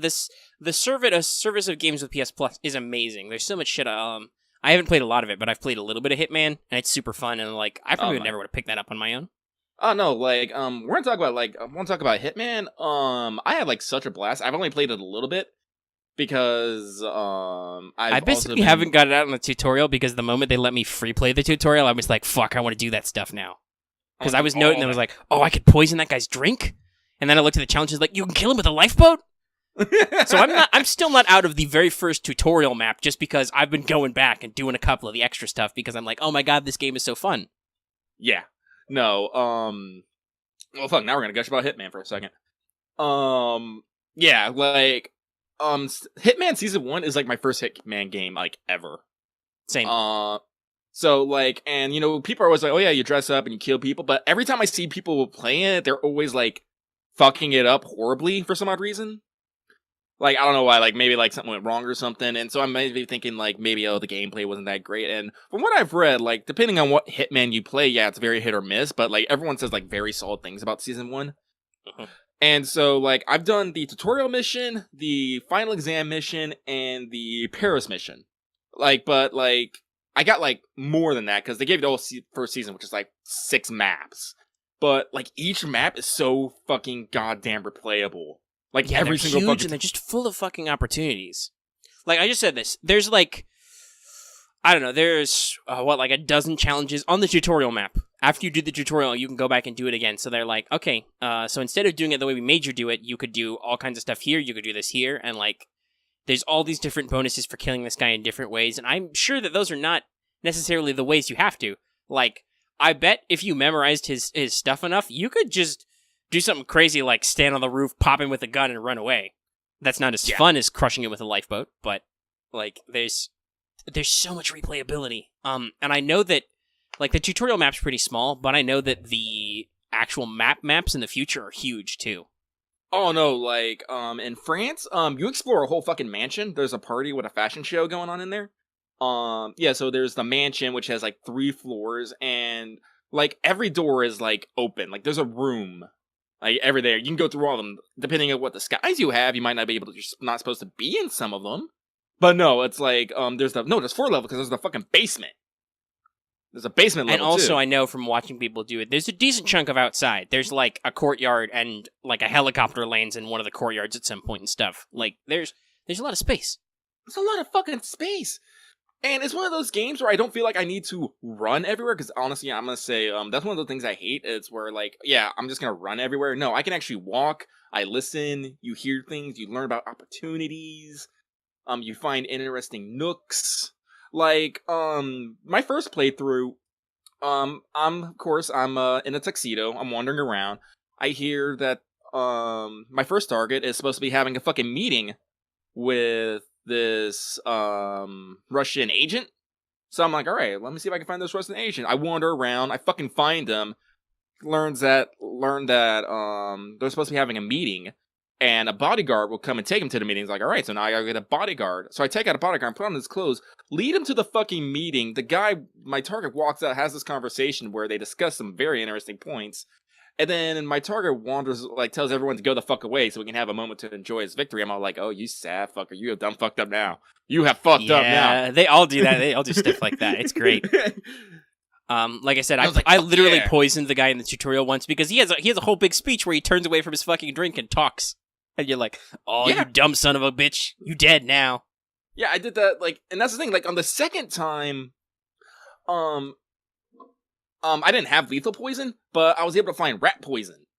And so, here's the thing, like, in the basement level, there's a recipe for his favorite drink called the, bare knuckle, boxer. You basically learn that, you put on a waiter disguise, you go and wait by the drink table, so he'll eventually wander over there, and he asks you to make it, so I did that, poisoned it, and, he, like, got sick and he had to run to the bathroom, where I basically went in after him and drowned his fucking face in the toilet. I was like, okay. But then, like, another time I discovered that his wife carries, a lethal dose of, a dose of lethal poison on her, because she's gonna give it to a model as a just in case. So, I basically went and found the model who looks a lot like Agent 47. That was, like, the greatest fucking thing. And I was gonna go meet her. But I had to go do the fashion show first. So, as Agent 47, I got in this costume, went and got my makeup, and I walked the runway. I did the fucking stance and everything, walked up, and then went up to the fucking thing to get the poison. And I killed the woman while I was at it because I was supposed to. I garroted her and dragged her into a closet. Yeah, there's a lot of fun. I know there's a couple of other things you can do. Like, I think there's a point where you can get the 2 targets on different levels of balconies, and you can push one of them into the other. Yeah. The one I'm trying to figure out right now is, I haven't, like, figured out all the parts of it, but you can basically drop the light rig on top. Oh yeah, that was the other example I was going to give it, because I know you can do that. I don't remember exactly how you set that up, but you can get them to be one or both of them under the chandelier and just cut the lights. Yeah, basically what you have to do, like, this is the thing, it's like, you have to wander around and find things, like, because basically at the end of the fashion show, the fashion designer gives up and gets the speech. But if for whatever reason the fashion designer doesn't show up, then the target has to go up and give the speech. So you have to take out the first guy so the second guy will get on stage. The thing I haven't figured out yet is how to get on the light rig to disable it. That's what I'm currently working on. So it's like all these little puzzles and stuff, and like every time you play it, like, you don't like save like the information. Like every time I get, like, anytime I want to go do the bare knuckle box thing, I have to go and refine the recipe every time, but I know where it is. It's not going to be hard for me to find it. And what you do unlock is more costumes and gadgets if you do challenges. Yeah, which I think is I know really cool. There's some really dumb stuff here that I'm gonna be glad to accept, because you can get a remote triggered phone bomb. You can get a phone that will call and people will pick it up and you can explode it. There's a rubber duck you can get that explodes. I'm not really sure why you'd do that, other than that it's hilarious, but it exists. I mean, like, in the French one, if you do the professional level and get one, you get the Napoleon blown apart, which is a bomb shaped like Napoleon. Nice. Yeah, so this game has at least this modern remake iteration or reboot. Which it's not numbered, but it's not a sequel, so it's weird. But it's like it has a sense of humor about it, which is great. And I've seen some of the stuff out of the second season of the sequel, the Hitman 2. Hopefully they do that at PS Plus at some point, or I'm just gonna have to buy it because there's some fun stuff in there. Lucky, let me preview a map I know about there. You invade basically a South American drug cartel village, and you have to kill 3 people, some of whom are in compounds guarded by drug soldiers. You can pretend to be a shaman and do an exorcism at a construction site, and you can make it so that one of your targets is killed by the concrete mixer after you do your exorcism. One guy has pet hippos, so you understand how that can go. Oh yeah. Because hippos are terrifying. There's lots of dumb stuff like that, and just the games are full of them. And there's, like I said, there's almost a sense of humor where like it's a serious game, but also it's not, right? And it's really good at that. Like honestly, it's like you can play this like this is why it's a really solid stealth game. It scratches my I got to stealth around itch without being like too hard of a stealth game because it's pretty fucking forgiving. Yeah, it auto saves all the time. If you get caught, there's a lot of things you can do. Like you have to basically be caught in a fight where you didn't kill someone you needed to kill right away, and then everybody shoots at you and you die. Otherwise, it's like, hey, you did something suspicious, so let me just leave. Oh, there, you did something suspicious for too long. We're hunting you. Let me change my disguise, or let me punch out that guy. You even have a fake surrender. Yeah, I was about to say that. If one guard or cop catches you, you can fake surrender. Fake arrest, and when he gets up close to you, you just punch him out. And you steal lots of people's clothes. Disguises are the name of the game in Hitman, and you can do lots of them. Yeah. And I know that some of the challenges you can unlock dumb stuff, like you can be Santa Claus, you can be a clown, you can dress up like a ninja. Oh yeah, in France, you are the vampire magician. That's right. Team 4-Star has a great playthrough of the first Hitman, where they kind of like they do some challenges, and they have some trouble, I think, because a lot of it's their first time playing the game, period, and they're obviously performing on camera, but they do some dumb stuff, and they joke about the vampire magician costume, which is just in a room in the attic, I think. It might be. That seems like where it would be. Yeah, I think like that. Like the attic scares me because there's a lot of guys. Because like the best costume in France for getting around is the bodyguard costume. Like, and I know where there's a schmuck where there's a spot where there's only like one guy with a bodyguard, like one guy, so he's always like, when I need a bodyguard costume, I go take that. But on the attic, there's a fuck ton of bodyguards, and a lot of them have that circle where they're like, hey, you're not part of the team. I'm like, fuck. All the bodyguards know each other. Rip. Yeah. So I was like, but the only other one besides that is Helmut, who is the model, because he has almost free reign too. Not complete free reign, but a lot of it. Mm-hmm. It's so fun. Like I said, like the game is very tongue-in-cheek, but at the same time serious. Because, like as I said, when I played the fashion model, I actually had to get makeup on, and I had to walk the runway. So, like, it's just hilarious. It killed me thinking like I'm about to go kill this woman, but before I meet her, I have to go walk this runway. Why? I don't know, but I'm gonna stick to my fucking gun. I was like, oh my god, I died. I found it hilarious. Yeah, like it is great. Like 10 out of 10. Did not expect it. Like I didn't pick up For Honor though. I was like, nah, I don't want. I mean, I added it to my library, but I never downloaded it because it's sitting there. It's like someday I'd like to play it to see how it turned out, but at the same time, I feel like it didn't turn out. Yeah. So whatever. I mean, I'm starting to hear that Battlefront 2 is starting to actually be good. I might pick that up sometime, or God forbid, hey, I didn't pay for the first Battlefront separately that came with my PlayStation 4. So if they want to do a free deal there, I'll try it, and I'll decide if I want to buy all the season passes and stuff. I'm a huge sucker for Star Wars, but goddamn, that first DICE game was so empty. Like, it was one of those games that was fun to play, but there was no reason to come back to it. Like, it was just like, other than if you were paying for more stuff. If you were paying for like a season pass or something, and you're like, oh, new maps came out. There's Rogue One content. Now I can be Jin. Then you could be like, okay, that's cool. But otherwise, it was just like, well, I guess I need to play 50 bazillion games to unlock the Black Stormtrooper costume, or to play as a hot female Twi'lek rebel. Because naturally, those were the two top-rated costumes, was playing a Twi'lek or playing an all-black Stormtrooper, because they were the coolest. And I'm like, you understand what your fan base is. Yep. But just, I wanted a literal Battlefield with Star Wars, like, because I played a couple of Battlefield games, and I played the original Battlefront, so I'm like, I would like different guns, and I would like to stick things on guns, and I want to shoot people, but I want to make authentic Skywalker sound Star Wars noises. I don't know if the second one's any more in that direction, but I feel like it's better because they brought back a class system and a little more definition to it. So who knows? But yeah. Yeah.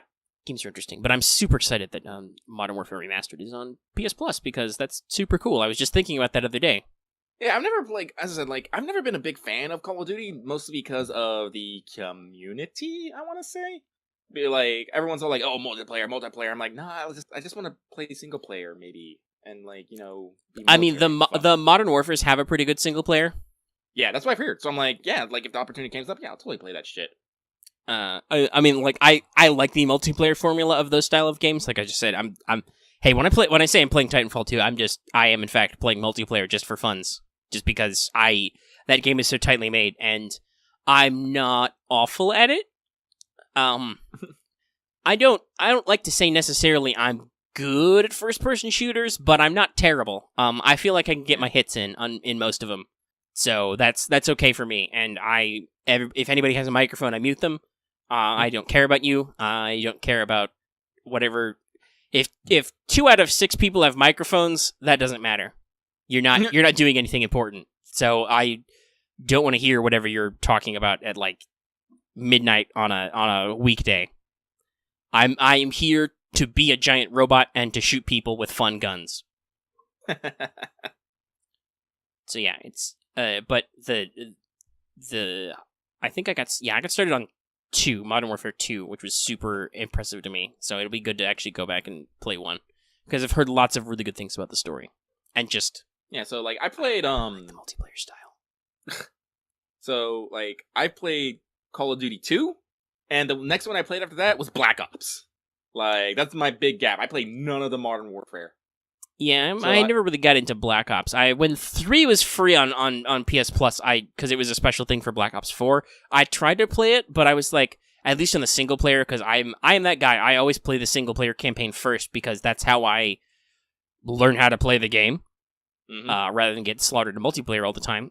So I tried playing that story, and I'm just like, so is there actually supposed to be hard continuity between like previous Black Ops and this one? Because it sounds like there's a lot of shit going on in the world. But I was a rookie soldier who literally got my arms and legs punched off, so now I'm a cyborg. And no, I'm not kidding. That's an actual early cutscene. You're not a cyborg, and then robot drones break all your arms and legs, and you become a cyborg. You become a cyborg shooter cop. But then they're like doing all kinds of dumb future stuff, like, let's go to this storm zone in Singapore where this whole city's been destroyed because it was hit by a super monsoon, and now there's another super monsoon. Press R1 to fight the wind. To not get blown away and not drown in the storm surge, because naturally at this very exact moment there's a huge hurricane going on, as opposed to like I said, I was playing Modern Warfares, which is like some of the freakiest those get is like, not that those are like averse to giant action set pieces, but they're a lot of dramatic stuff like, oh, the Russians are literally invading America right now. I'm like, okay, that's a big deal. Fighting down the streets of like suburban DC and stuff. Like, that was a cool set piece, but just like natural disasters. We're going to do giant arcology towers, but they're all rusted and post-apocalyptic because the future is shitty and dystopian, and we hate corporations and corporate greed. Never mind that we're a corporation that's all about corporate greed. Don't be mad at us. It's criminals and governments are evil. That's right. So I don't understand the tone of this game anymore, and it's a little over the top for Call of Duty. I know that that's weird of me to say considering I like Titanfall, but the Titanfall 2's story is super tight. Oh yeah, no, I was about to mention that. Like, that's phenomenally written, and it's well written in setting, but it works in a lot of ways because it is a very tight and narrow. You're just a homeboy space militiaman fighting the giant scary space corporation, and you get a giant robot buddy, and he's the coolest. He is very bro. BT is your best fucking friend. I was sad. Yeah. He's like fucking Loaderbot from Tales of the Borderland. But yeah, so BT's great, and there's a lot of weird stuff that I didn't realize was in Titanfall until I played the story all the way through, and I'm like, so there's like time travel warpy stuff now. Okay, whatever. I'm gonna be a giant robot and I'm gonna shoot people now. But at the same time, it didn't feel wrong either, because at the same time I was like, okay, this is a little weird in the sci-fi, but also my buddy, my squad mate's a giant robot, so whatever, dude. Black Ops to me was kind of like Black Ops 3, I should say, was kind of to me like this is no longer like a grounded Call of Duty, but at the same time, it's trying to be like a semi-real future thing, and I don't understand what this tone is anymore. Dartboard! Like, to me, it wasn't cyberpunk enough. Like, it wasn't like, Ron and I, for a very brief period of time, played an FPS called Neo Tokyo, which was super cool. And I've played, is it Hardline Black? Whatever. It's by whatever. It's the Hardsuit game that's for free on Blacklight Retribution. That's it. It was Black something. It's by Hardsuit Labs. I have that game for free on PS4, and I've played it before. That's a fun free to play game that you don't need PS Plus to be on the internet. So there was times in my life when I was like, free to play completely. Like those are like really cyberpunky in the aesthetics. I feel like Black Ops 3 was trying to be a little cyberpunk because obviously just being a modern or a near future shooter wasn't doing it for marketing, but it wasn't like full blown cyberpunk aesthetics. It was it was not quite Elysium, and it was just like, I'm not interested in this, and I don't care about these characters. I don't care about me, even though I made a me character and I can put different hats on. I literally don't care. I'm just a weird Black Ops soldier who got all my arms and legs punched off. And that was really brutal, and I was not expecting it, but good on you. Good on you. Press F to pay respects. That was one of the Black Ops, wasn't it? Hang on. Let me Google this. That was definitely a Call of Duty game. It was Advanced Warfare. That's what it was. Interesting. Yeah, the Call of Duty getting sci-fi was kind of a real up and down. Oh, yeah. But then they went back to World War II. Only Battlefield did World War I. That's another game I just want to... Because I know it has a story component. That's a game I just want to play. And maybe I'll do multiplayer stuff after. I like people big companies, they really seem to be moving away from that single player focus, which bugs me. Single player games aren't going away, but... No, it's... Oh boy. Well, we're trying to market this games as a service thing. Yeah. And I think they got it in their heads that... single-player story mode is not a marketable feature.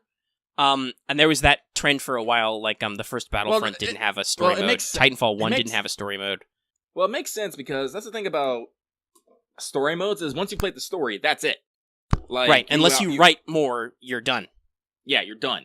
Whereas in multiplayer, with prestige classes and loot boxes and all that stuff, you can keep milking that fucking game for long. You can milk hours out of it. Yeah. So from a business perspective, yeah, multiplayer is the way to go to get the maximum amount. And also, it's kind of good for the player consumption because it puts more longevity into the game. Right. And that means the game will continue to get support. The thing is, though, that... Oh, I assume you're probably going to say something similar to this, is just games... A lot of those games felt unfulfilled without a little bit of story element to them. They just, like I said, I usually play the story first before multiplayer because I don't want to get my ass kicked. I need to learn how to do things. Because multiplayer doesn't usually teach you real well. Yeah, and the other thing about multiplayer is multiplayer experiences are completely rely on, other people.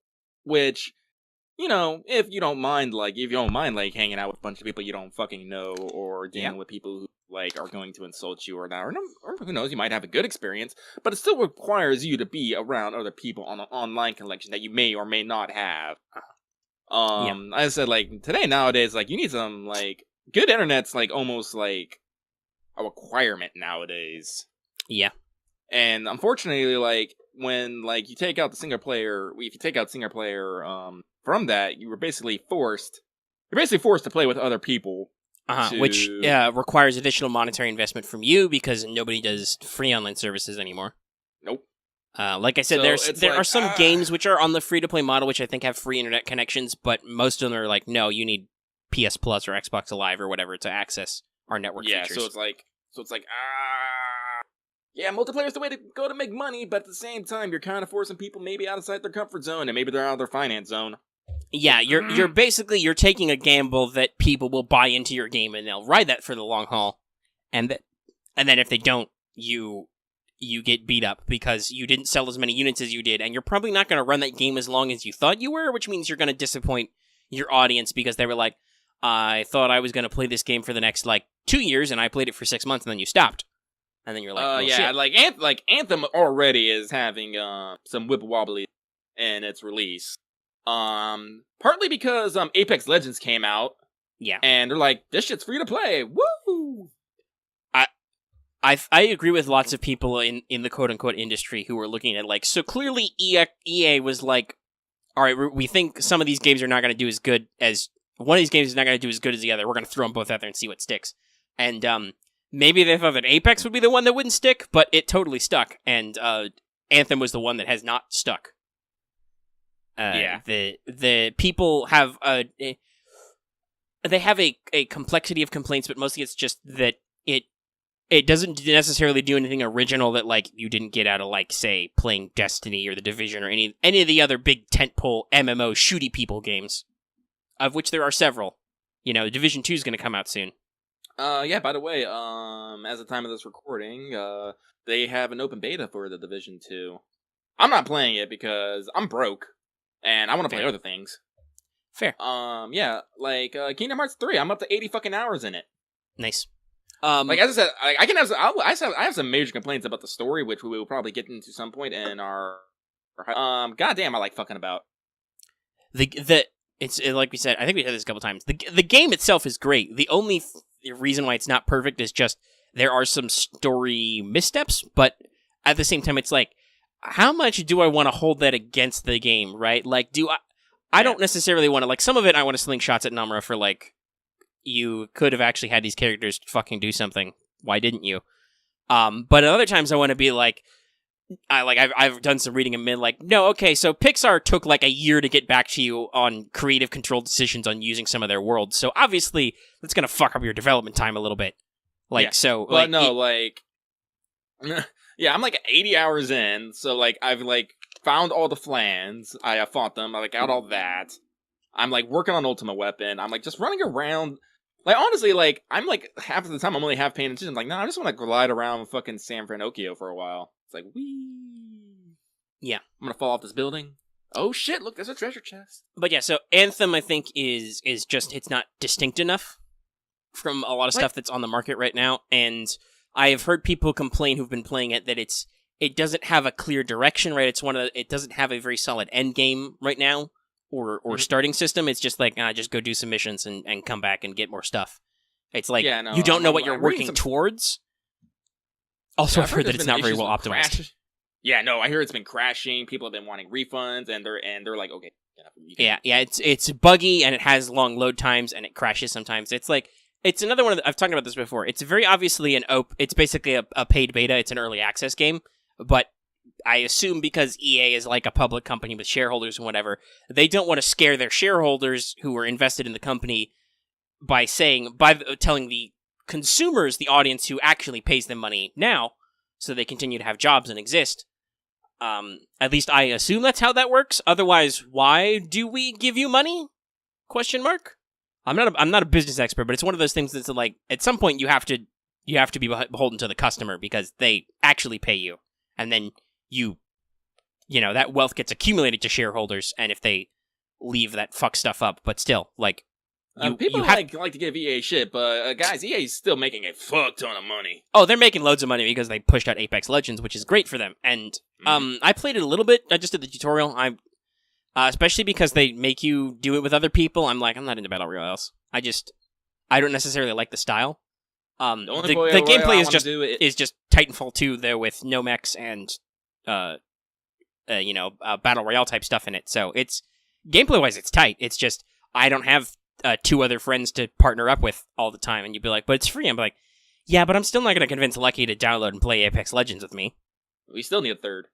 We would need a third anyway. Yes, but also no, I know what you say about multiplayer games. I'm like, yeah, I don't know if I want to do that harsh life. What about, like, I guess that's what Discord is for. We could hang out with like my giant microphone stand, and I could yell at you over Discord. But, and I have moderate experiences with randos. I'm still upset Destiny never did matchmaking on raids.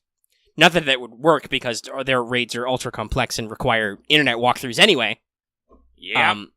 But still, like, I am upset that that in an attempt to basically sell more copies, I think they locked you to certain friends only.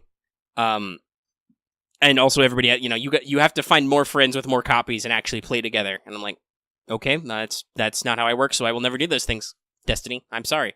That's a terrible shame because I like your story and your writing, and I really want to know what's going on in some of these raids. But no, I don't have 5 friends who play this game. Qualifier, like, I don't mind multiplayer, but it has to be with friends. Like, I can't do randos. Like, yeah, I literally that's can't. But also I know that we would be with semi-randos at one point. We'd have to find a third, like I said, or just like it. I don't think it would work out. Yeah, like one other person, you can have like, all right, I'm down. Do this. Don't. But yeah, EA makes a lot of money, but like I said, I think they're afraid of. It's weird. They're appearance conscious, but they're not appearance conscious. You know what I mean? Like, they obviously care what people think about them because they were voted the worst company in the world like twice in a row for 2 years straight, which was maybe not fair of them, but it let people know what they thought about them. So they care about how they look. They care about like market share and all that stuff. But at the same time, they don't care enough to be honest. You know what I mean? Yeah. Which is what I think Anthem really needed. Anthem needed some honesty. They need to say, listen, you've played games like this. You've played, Sea of Thieves is a good example of the Xbox exclusive. It's like, Minecraft's another good example. Listen, you've played games like this. It's a little rough right now, but we would like you to invest in the game now. You get in the ground floor, and as you guys play it and give us your feedback, and we see it, how it lives and breathes in the world, we'll improve it and make it a tighter experience. But like, to call back one of the games that I fucking always play all the fucking time and love referencing, motherfucking Warframe. Yeah, the Eternal Beta. The Eternal Beta. You also played a shitload of Subnautica, which was the same way. Yeah. That was a game that was in beta for like early access for like 5 years. And hey, guess what? The final product's really polished because they did that. Yeah.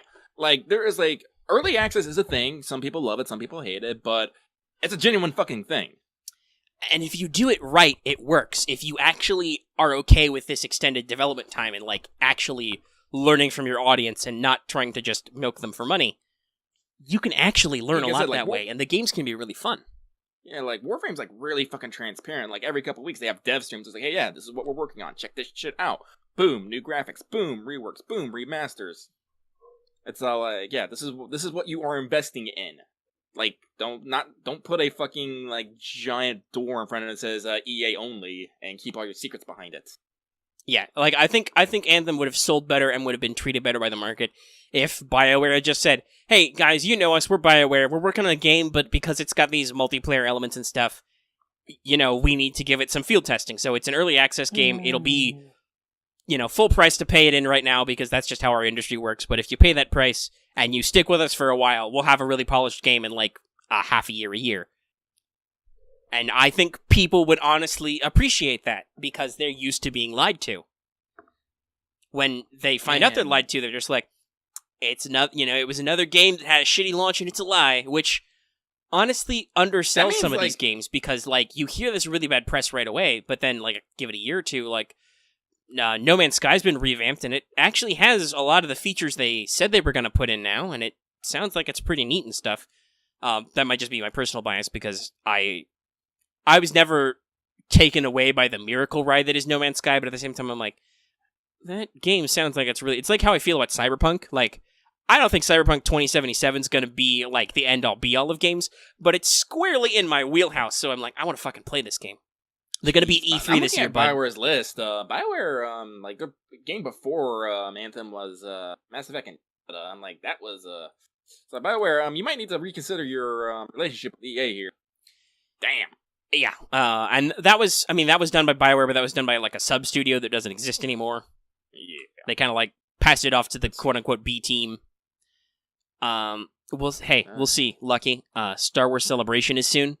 It's in Chicago, and their EA is finally going to talk about Fallen Order. So, maybe they have a real Star Wars game now? Question mark? God, I hope so.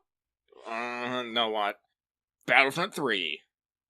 Well, we know for sure they're making Fallen Order. It actually made it all the way to Celebration. So obviously Disney and Lucasfilm are like, okay, you're not gonna bamboozle us with something that's gonna get bad publicity at fucking Star Wars Celebration, right? And they're like, no sir, Mr. Disney. I hope.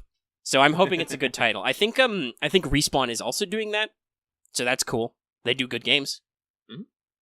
Just EA needs to let people make Star Wars games. Because they're not even, like, there are mobile games, but only a little bit of that is EA. Most of that's Disney Interactive. Which is nice. I have some questions for Disney, too. Especially when it comes to Kingdom Hearts. It's like, excuse me, Kingdom Hearts, what did you think was going to happen just by throwing a bunch of fucking attractions in there with no explanation? Please, explain this. Explain this now. Well, I talked about them a little, but I watched, like I said, like almost all of the Defunct Land channel on YouTube, just because I love history so much. But you can really get into the weird changing ethos at Disney at times watching that show, because you kind of can see their ups and downs that I wasn't paying attention to when I was a kid, but now are like super interesting. Like the Eisner years at Disney are like a lot of attempts to like reach more modern audiences and hip it up a little for people. We're hip. And like make things that kids and adults can enjoy together, kind of thing. And a lot of those sound really cool, and I'm sad they panned out. We can't go to the Adventurers Club, Lucky. It doesn't exist anymore, even though it sounds really awesome. I am shook. We also can't go to that one ride in Disneyland anymore where you do the villains tour under Cinderella's castle. I'll link you that Defunctland episode later, but it sounded really fucking rad, and I think it was earthquake safety that was the reason why they revamped the underground ride, but it actually referenced a fucking Black Cauldron, which can tell you how obscure it was, because Disney doesn't like to talk about that movie. I like the Black Cauldron. I know, it's so cool, but we're postmodern kids. We're like, man, that's fucking dark and serious and shit. I love that. I really do like the Black Cauldron. Also, the other thing is that was a novel they adapted, so they probably have to fight for the rights. That's why there's no more Tarzan stuff. Yep. Yeah, because the estate was like, no. Burroughs' estate was like, we'd like that back, thanks. And they're like, shit, is this public domain now? I think Tarzan might be public domain like this year. But still, like it's Disney's own goddamn fault because they really don't want Mickey Mouse to enter the public domain. But whatever, they'll live in their bed. But yeah, I feel like modern Disney is trying to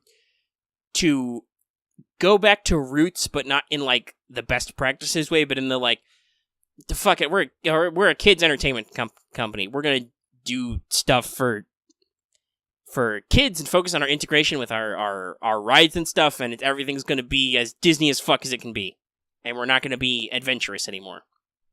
People don't fucking like hand-drawn cartoons anymore. We're not gonna hand-draw them. Everything's gonna be CG. And I'm like, okay, you do. I mean, your animators are cutting the edge all the time. I learned about reading about them, and also reading about how Kingdom Hearts 3 adapted them. I learned that like the original animators for stuff like Tangled and Frozen, really broke some ground learning how to render like hair and ice and stuff.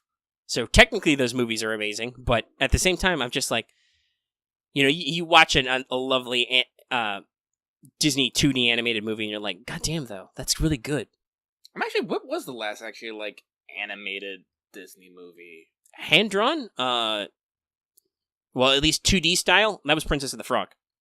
That Like that did not do as good as they wanted it to, so they stopped. They were like, it's not worth the money for us to pay to have like animators hand draw all these frames and shit. That was 2009. That was a decade ago. Yeah, it hurts a little. What? But like thinking about like Disney movies, like fuck, man, The Rescuers and Rescuers Down Under, beautiful. Also, where are those worlds for Kingdom Hearts? I want to see Sora as a tiny mouse. Oh, that reminds me. There was an interview with Nomura. Oh yeah, we should talk about that a little bit. Because he talked about DLC plans. Yeah. He basically said that I don't think he like flat out said, but I was heavily implied that Final Mix isn't going to be a whole nother game. Well, yeah, he was asked about Final Mix, and he said, I think basically what he'd like to do is that now we can do that as DLC. It used to be that you had to do this whole thing where you updated the game, you did the international release, and then you took those features and did the Final Mix release and back and forth, right? I think his point was trying to be like, now we can just do that as downloads. We don't got to do all that shit. Yeah. Let's see here. Let me see if I can find it real quick. He talked about critical mode, which was like, yeah, we couldn't do that right away because that's a thing that like we have to carefully rebalance and like test. So that's going to be a later download. Will probably be free. And basically, it sounded like he wants to do quality of life type updates, like the critical mode and maybe like other rebalancing as like free just patches, and then Final Mix type stuff where you play extra story missions or bosses or things. Those would be more like a paid DLC, which I'm okay with. Yeah, he said there's gonna be free DLC and paid, and he says, the plan is to finish it this year. Well, good, because buddy, you gotta work on the Final Fantasy VII remake. Mm-hmm. Yeah, he's already said he's basically said plans for the future game. He's all like, I'm already tied up for the fucking year. I got shit to work on. I'm a busy man. Yeah, he is a busy man. But yeah, so maybe we'll see some of the stuff we wanted out of like maybe more playable characters or segments. I don't know. Maybe we'll get to. Well, obviously, if he's gonna do quote unquote Final Mix, he's gonna have to make a whole new secret movie, which may or may not be more informative than the last secret movie. But hey, here we are. Let's see, what's our showtime? We're only just a little bit over 2 hours. Oh, we can keep going. We really talked a long time about tabletop games. Holy shit. Listen, here's the thing the audience needs to understand. This is part of the reason why I keep posting our actual plays, even though they only get like 20 views. We fucking love tabletop RPGs. We love them a lot. We really do. They're fun to play. They're fun to talk about, like the theory craft and stuff. I read some of them for fun. I'm actually a very involved game master. If I find a game that I like that has like a lot of supplements and stuff, I'll be like, fuck it, cheat sheets, because I love these games and I want the players to be able to engage in them, but also it's like, man, making sure everybody owns every single book in the line and like has read them all, that's a pain in the ass. Like if they want to find details on a specific thing, I can be like, oh yeah, that gun came from that book, or this class comes from this book. But also it's like, goddamn, that would be expecting my players to shovel out a lot of money or a lot of time to read all this stuff, and it's just like, I'm sure there's some people who are like, no, you need to support your industry. You should buy every source book, and you should, if you're interested in it, a player should work it. That's a full bookshelf and a lot of time. So like I said, I like to just compile stuff for personal use. I don't necessarily share my cheat sheets out in the world and be like, here's how you can play this game without having to buy it. They're not written like that. They're just like, okay, here's a list of literally every weapon that's appeared in one of Fantasy Flight's Star Wars RPGs in table format, with special rules. There's a lot. But boy howdy, when you're looking for something specific, it's really handy, isn't it? Oh yeah. What kind of gun could I get? What's an interesting feature? And you can be like, what if I got a Dragoon pistol, which is I can turn it into a rifle if I need to. Yeah, sure, that sounds fun. Or like, is there like a whip thing? Yeah, there's like 3 whips. Cool. Oh, yeah. There's a bong. It's been a while since we did that. Mm-hmm. It was a very slight bong, but I bumped my mic stand again. I heard it. Yeah. So I do that a lot with games. So I homebrew, obviously. So we think about games a lot. Lucky's he's workshopping his campaign idea still. Mm-hmm. Which, like I said, I'm super excited because I get to play games. I said if I get more people interested in it, I'd be more driven to finish it. At the moment, we're back in our classic relationship. It's just the two of us, and we're both interested in it, and so we can only push each other. Yep. That drove a shitload of Mages of War. Was just I got lucky to buy in, and he asked questions and clarifying questions, and I was like, oh yeah, no, I'll do this or I'll add this. You would basically edit for me. Sometimes you would read sections and you would point out dumb stuff like, did you mean to typo here? And I'm like, oh no, that's meant to be something else. Golly gee willikers, though, we do love tabletop games. Like I said, that's why we post APs, just because we have a love of them, and they're easy to record, and I want to put that stuff out there just so it's out there. I think I said this before in like a general chat discussion, which is just like, I wish I could go back in time and set up recording setups for other sessions I've done, just because I want them for posterity. Because we've done lots of fun stuff. Now, some of the stuff we didn't post, because I would like, for instance, when we were running Star Wars a lot, I would link to like Star Wars music on YouTube, which would, play on my machine too, which is like, that doesn't work. Thanks, Disney. But, heck. Still, lots of fun. So if you don't have something that jumps out next, I think since we're talking about tabletop stuff again, I can jump back to that dumb little topic I thought of last week that I want to cover again. Yeah, go for it. Okay, I'm going to link this in Patreon chat. I've linked it before, but we're going to talk about it, so we might as well go back here. So, I did a couple weeks ago, I found like a dice porn thread on the internet, and I was just like posting images to our games chat because it was fun and entertaining, and dice are cool. I took a picture of all my dice. I don't think did I actually use that as the insert image? I don't think so. Hold on, let me double check. I'm going to mute this tab so I don't actually play our own video. But I'm going to double check what backdrop I used. And I could probably talk for like 5 to 10 minutes about how YouTube finally mandatorily switched over to the new studio, and it's still new and bothers me, but whatever, I'm getting used to it. But let's see, where's our channel videos? Where's last week's What's Up? I probably didn't because we mostly talked about the Anime Awards. Yeah, okay, so I just used the thumbnail. So maybe I'll do that for this video. I'll post our dice because we're talking about lots of tabletop stuff. Or post my dice at least. Maybe if I can. Well, I know, Lucky, you posted some image. I know I have an image of my dice somewhere. I don't know if it's still on my phone. Yeah, Marth posted an image, at which point I was like, cool GameCube, bro. You were like, cool game. Because he took it like on his desk and facing down, so he's got like a GameCube on the floor at the bottom. Like, neat. I mean, that's how I can take a photo of my TV stand. You can see my PS3 stuck to the top of my PS4, and then there's a Wii under that, and then there's a Super Nintendo at the bottom, which I'm pretty sure still works. I think it's plugged in. Man, I miss all my consoles. Well, no, it's. I think it's plugged into my TV. It's not plugged into the wall right now because it's got that huge fucking brick. But it could work, and I have a shoebox full of Super Nintendo games. The classics. Super Mario All-Stars, Super Mario World, A Link to the Past, F-Zero. Some fun stuff in there. Also, I got some weird shit. I got, like, a Jurassic Park game. And some other stuff in there. I have Demon's Crest, which is a great game. Anyway, but we started this dice porn thing, and then through that, I found somebody linked to this website, which I have just linked to the patrons and Lucky, which if you're not looking at, you should go ahead and look along with me. It's called Artisan Dice. And these are just like the most extra ass dice out there I think I have ever seen. Like, you may think like, and heck, I got my started with dice. I literally bought a half pound of dice for like $20 off Amazon. And I have actually been to game stores and bought dice from there. I've bought the little sets, but like, excuse me, fucking $2,000 for a what? What are you looking at? The Mammoth Ivory. Oh yeah, those are literally Mammoth Ivory. Goes anywhere from $248 to $2,386. Let's see, what's our possible? So they're brass inlaid, or electrum inlaid. So what's the? Yeah, okay. So, the brass inlaid set is sold out, but you can get the full polyhedral set, which is everything. All the polyhedral shapes. For $2,176, and the reason why they cost that much is because they're literally made out of Mammoth Ivory. That's a dead my dice giant on a semi-regular elephant. basis. I would know. No, that's not worth it. You'd fucking break them or something. Yeah, no.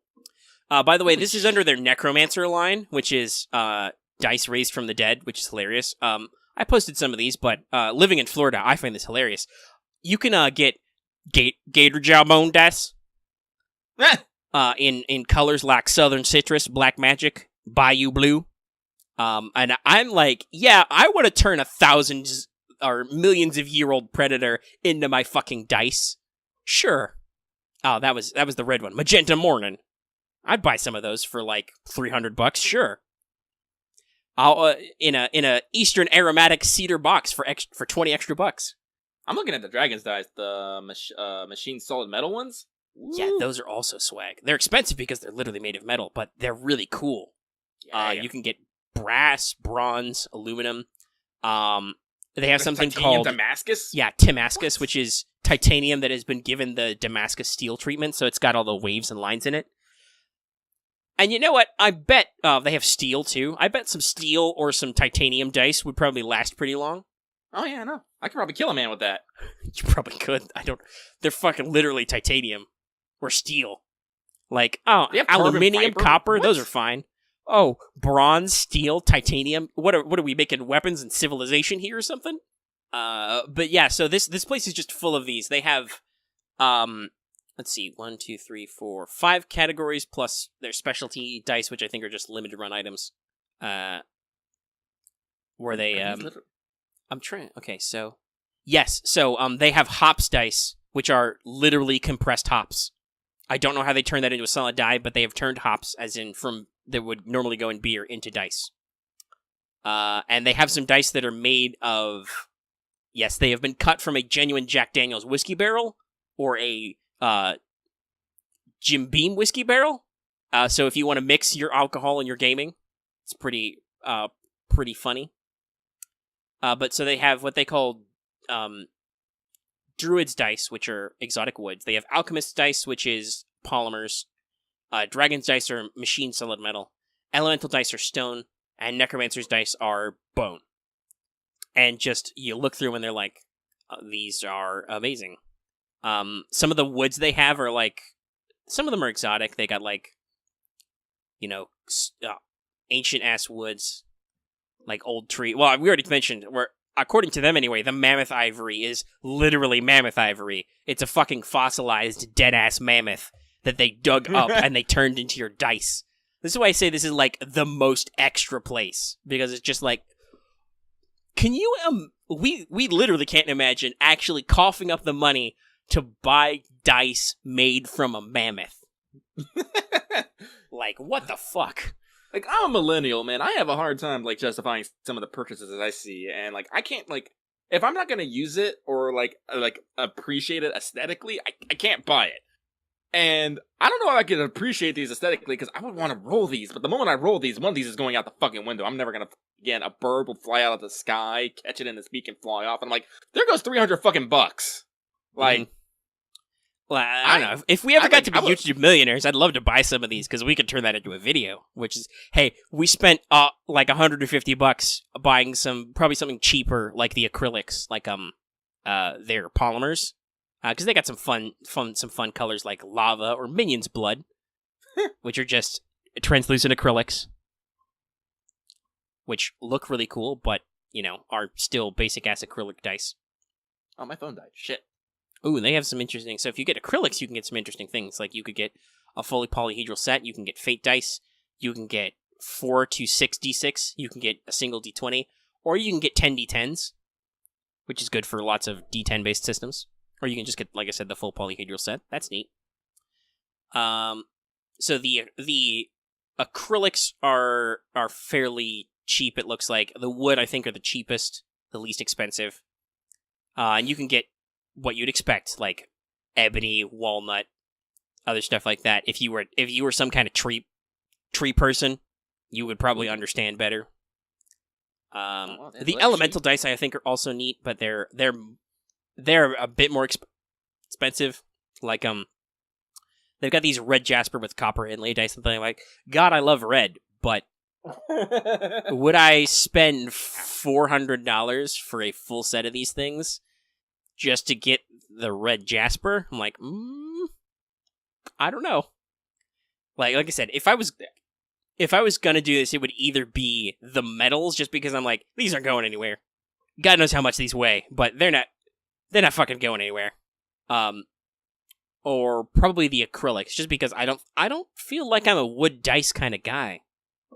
Nah, I mean it'd be the machine or the stone because I'm looking at the azurite and malachite dice. Oh yeah, no, the stone are really good. I just like I said, I'm worried about them. But you're right. The colors are very clear. Like they're made of like literally semi-precious stones, and are looking good. They got like this is kind of the lapis or malachites are really good. I like the red jasper obviously because I like red. I also kind of feel like I put this in my safe deposit box and not fucking touch them. Yeah, at least if you got like the brass or bronze, you'd be like, these aren't precious metals. They're fine. Whatever. I'm gonna roll these dice. Like I said, like the steel dice, I'd be like, these are literally, I'm assuming, high carbon steel. They're pretty resilient. They'll be fine. Well, we'll be fine with those. Or like I said, the titanium dice, those will be okay. Yeah, as I said, the titanium ones are fucking over $500 though. So. Well, the Damascus ones are. The regular ass titanium are like $350. But I mean, if you're gonna splurge. By the way, they are sold out of all the fucking Damascus. Yeah, at the moment, apparently it was popular. Like I said, I don't know who's buying these. If somehow this episode makes its way across the internet to people who can afford to buy $500 Damascus dice, let us know in the comments. Tell us what you do with it. Do you actually roll those dice? That's all. Like, do you go like you think like you roll a? There goes $500 just rolling across the fucking table there. Clank, clank, clank. That's what'll be going through my brain. No, like, I don't know. I got a desk that's got like a dumb composite top. I might worry if I was rolling like solid steel dice on this thing. Like, am I gonna chip my desk?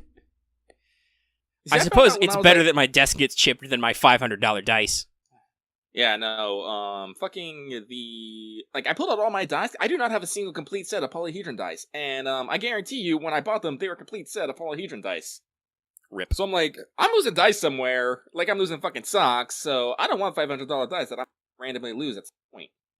I mean, it's small. It gets into a crevice. Something can just walk off with it. Especially if someone knows I have a $500 die. I'm like, Yeah, and honestly, they have some more budgety options. Like, you can get singular dice. Like, you can get some of the wood or stone ones as like buy like a 1d20 or something for under $100 as like a showpiece, which I could see that as just like, a fun thing. They also do assortments. I think they're all wood, but they're a good way to sample them. You can get a couple of options. So yeah, no, it's just like I am astonished. That like I was so glad I found this just because I was like, oh my god, this is amazing to look at, and just this is a thing. I think one of their specialty dice, you can get coal dice, as in literally made of coal. Are they naughty? They have what they call big ass dice, which are huge. I would love to put that in someone's stocking. Yeah, I got you, coal dice. They have amber D20s. They said they're temporarily not until they can secure more supply. They're kind of like not, but they literally have made out of amber. There might be a fucking mosquito in there. You can Jurassic Park some shit. And I would also say that like they mentioned that for example, the amber one comes with its own display case, which is like a huge wooden case that slots perfectly into. So yeah, I feel like a decent chunk of these are like for display. They're like, if you are somehow really rich as a gamer and like you want to do some stuff, you can. Well, it's profitable to be a nerd. Yeah, you can get like runic engraving dice. That sounds funny.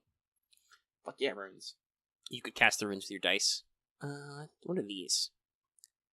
Magnetic dice. So, are they? Oh, they're with magnetic pips. That's neat. I feel like you could do some weird stuff with rolling them then, which kind of hurts the point of using a random number generator, but whatever. But yeah, so I wanted to pull up that website and have us just look at it and talk at it for a little bit and just be like, I am astonished. So yeah, actually, let me double check. How much does the Gator Jawbone cost? Because like I said, I would, just because they're more economic, I might go for the acrylics, because those are, a nice set of acrylic dice is okay. Or, like, I would do the Dragon's Dice for the metal.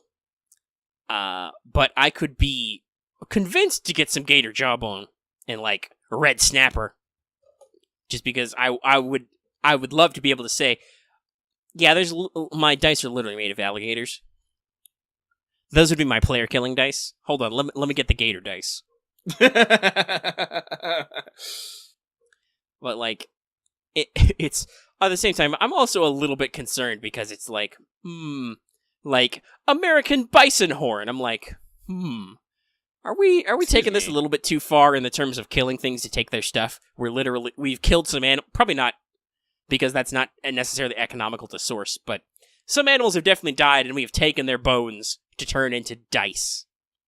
That said, there must be some kind of expense to them because deer antler is more expensive than gator jawbone, and I wonder why.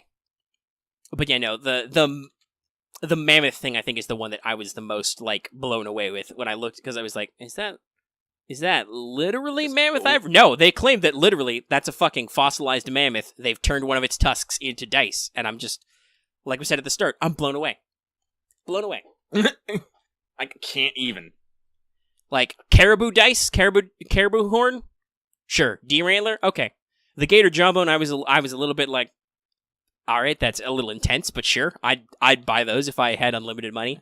The mammoth thing is just like, it's a lot like how expensive the Damascus is, but also I really like the pattern on Damascus steel, so I'm just like, okay, these seem excessive, but they're really cool. The mammoth thing is just like, that's incredibly scarce, and you have turned that into dice. What the fuck?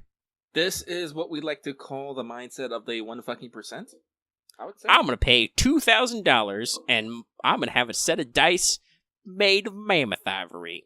Like, no, man, if you see, like, I'm not gonna say, like, every person who has, like, an exorbitant amount of money is like that, but, I have seen some, I want to say suspicious and extraordinary purchases made by people. Hey, listen, no, money does weird things to your brain.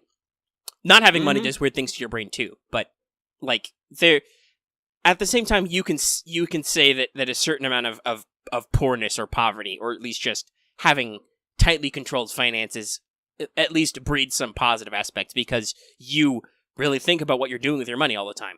And sure, sometimes that's shitty that you can't. There are things you can't do with your money, but at the very least, you appreciate and understand how spending your money works. You have too much money, you lose track of that shit. And you can do some dumb things and some excessive things. You can do some really cool things. But boy howdy. Mammoth dice. Mammoth fucking dice. I can't draw fucking hands, by the way. I can't draw arms either. Nobody can draw hands. I think we talked about this. I talked about, read an old webcomic, and like half the artist's comment was like, great comic, don't know how to draw hands yet. Or great comic, my ears are still too big. And I'm like, I'm just like, this is just an artist thing, isn't it? I'm just thinking to myself, because this sounds exactly like Lucky yelling at himself, fucking hands, how do they work? And I just look at my hands and I'm like, how do my hands work? I'm wiggling my fingers right now. I'm just like, how does that do things? I also think I need to trim some of my fingernails, but anyway. Twinkle, twinkle, little star, why is art so fucking hard? Up above the road so high, I can't draw this fucking eye. Did you make that up, or did you pick that up from somewhere? Either or. I don't remember. It's just one of those things I say when I doodle. Yep. Oh my god. The reason I'm arting is Omega's gonna have like nothing to say about this because it is all JP and all art. But Pochigoya, one of my literal favorite fucking artists, who does art for is decided to become a fucking VTuber of all fucking things. Because that's just a thing you can do these days. Yeah. So on top of being a fucking artist, she decided to make a persona, hook it up to the image system, and is now making art. And now she has an girl. I will probably never post it because I am a shy boy. But it's like, yeah, I'm like, it's kind of amazing. And I got to hear her voice. Her voice is amazingly cute. And she's also going to be doing, like, art tutorials. Well, not tutorials, but, like, art streams where, you can watch her art. I'm like, I can learn some shit from that. Dear audience, please post in the comments that Lucky is cute. No! Well, now, audience, you have a moral choice to make. Do you listen to Lucky or do you listen to me? Shit. That's okay. I feel like nobody's going to call me cute.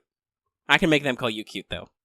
Just like that one time where you were talking about something, I was like, hey, can we get some F's in chat for Lucky? And like a dozen people immediately did it. I'm like, I have too much power. This is not good. No man should have this power. Oh no, there's definitely some times in chat where I'm just like, all right, I'm about to abuse my admin power right now.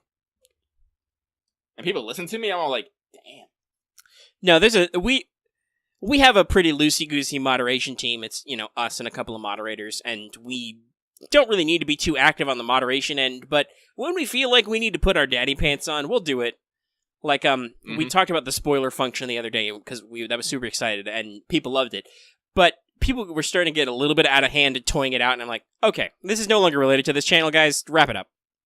Like, if go shitpost about spoilers in general or something. Just, focus it up. Which, hey, sometimes you just need to do that in communities. You just need somebody to play Wrangler, cat herder, and just be like, all right, circle up, everybody. Can we focus? How do I make puffy sleeves? I don't fucking know. You just made me immediately think of Seinfeld. I don't want to be a pirate. God, that show. So, okay, so here's something actually I can talk about briefly. If you're not going to talk more about art stuff, but I feel like you're going to yell at your art more, so. Everyone in chat, let me know if you guys want me to just randomly yell about art, and I'll start doing it more. Because Omega talks a fuck ton, and I've realized I can do other shit while this is happening. Well, we talked about this too. You're making me talk a lot on some of these points. I came to this with like fucking nothing, but yeah, I know. You fired me. I am an enabler, stuff. Sir. I am. That's an okay. enabler. I'm also talking about tabletop RPGs. You joked to me, or not joked, that I'm a tabletop RPG drug dealer several times over our friendship. Oh yeah, no. Yep. Because I am. I will just slip in and be like, hey, you want a taste of this? It's really cool. It's the latest thing. All the kids are doing it.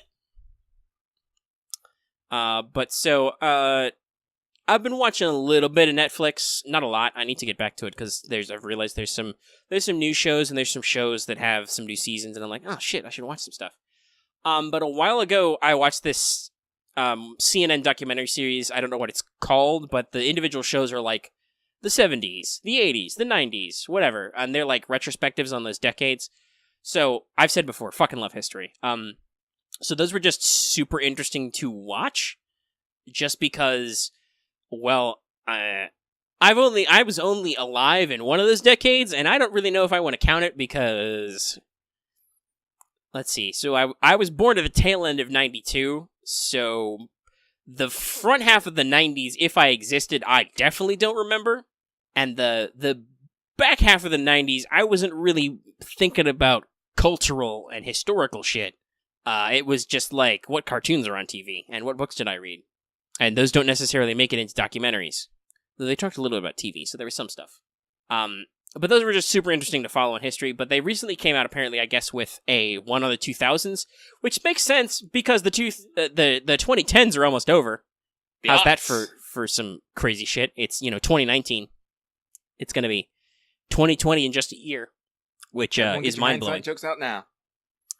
But so I've been watching that a little bit, and that was super interesting because you get to. It's one thing to think about stuff that was squarely in your childhood, and like if you were born at all, you don't remember because you basically weren't really alive.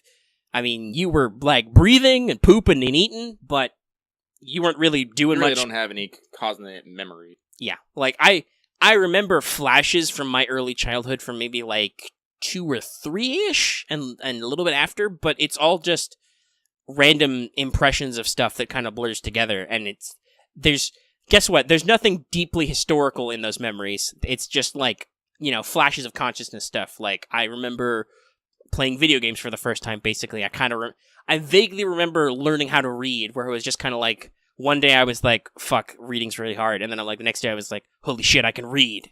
That says cat. Stuff like that. Like, But those don't necessarily mean anything in a super historical context. Maybe in like a local thing, but not overall.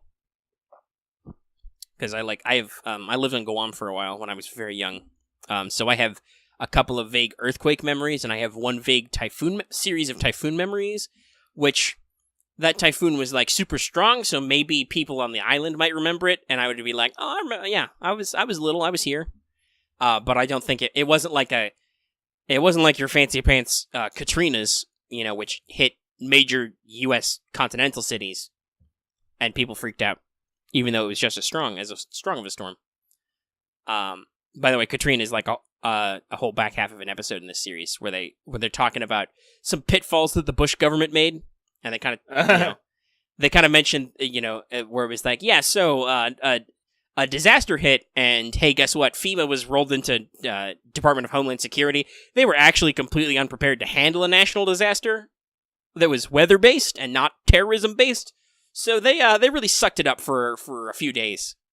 That said, the retrospective is also, considering it's CNN, is fairly kind to Bush, which is okay, because I remember, George W. As a kid, he was an okay president. I didn't necessarily agree with all the things he did, but he felt like a genuine presidential man, you know what I mean?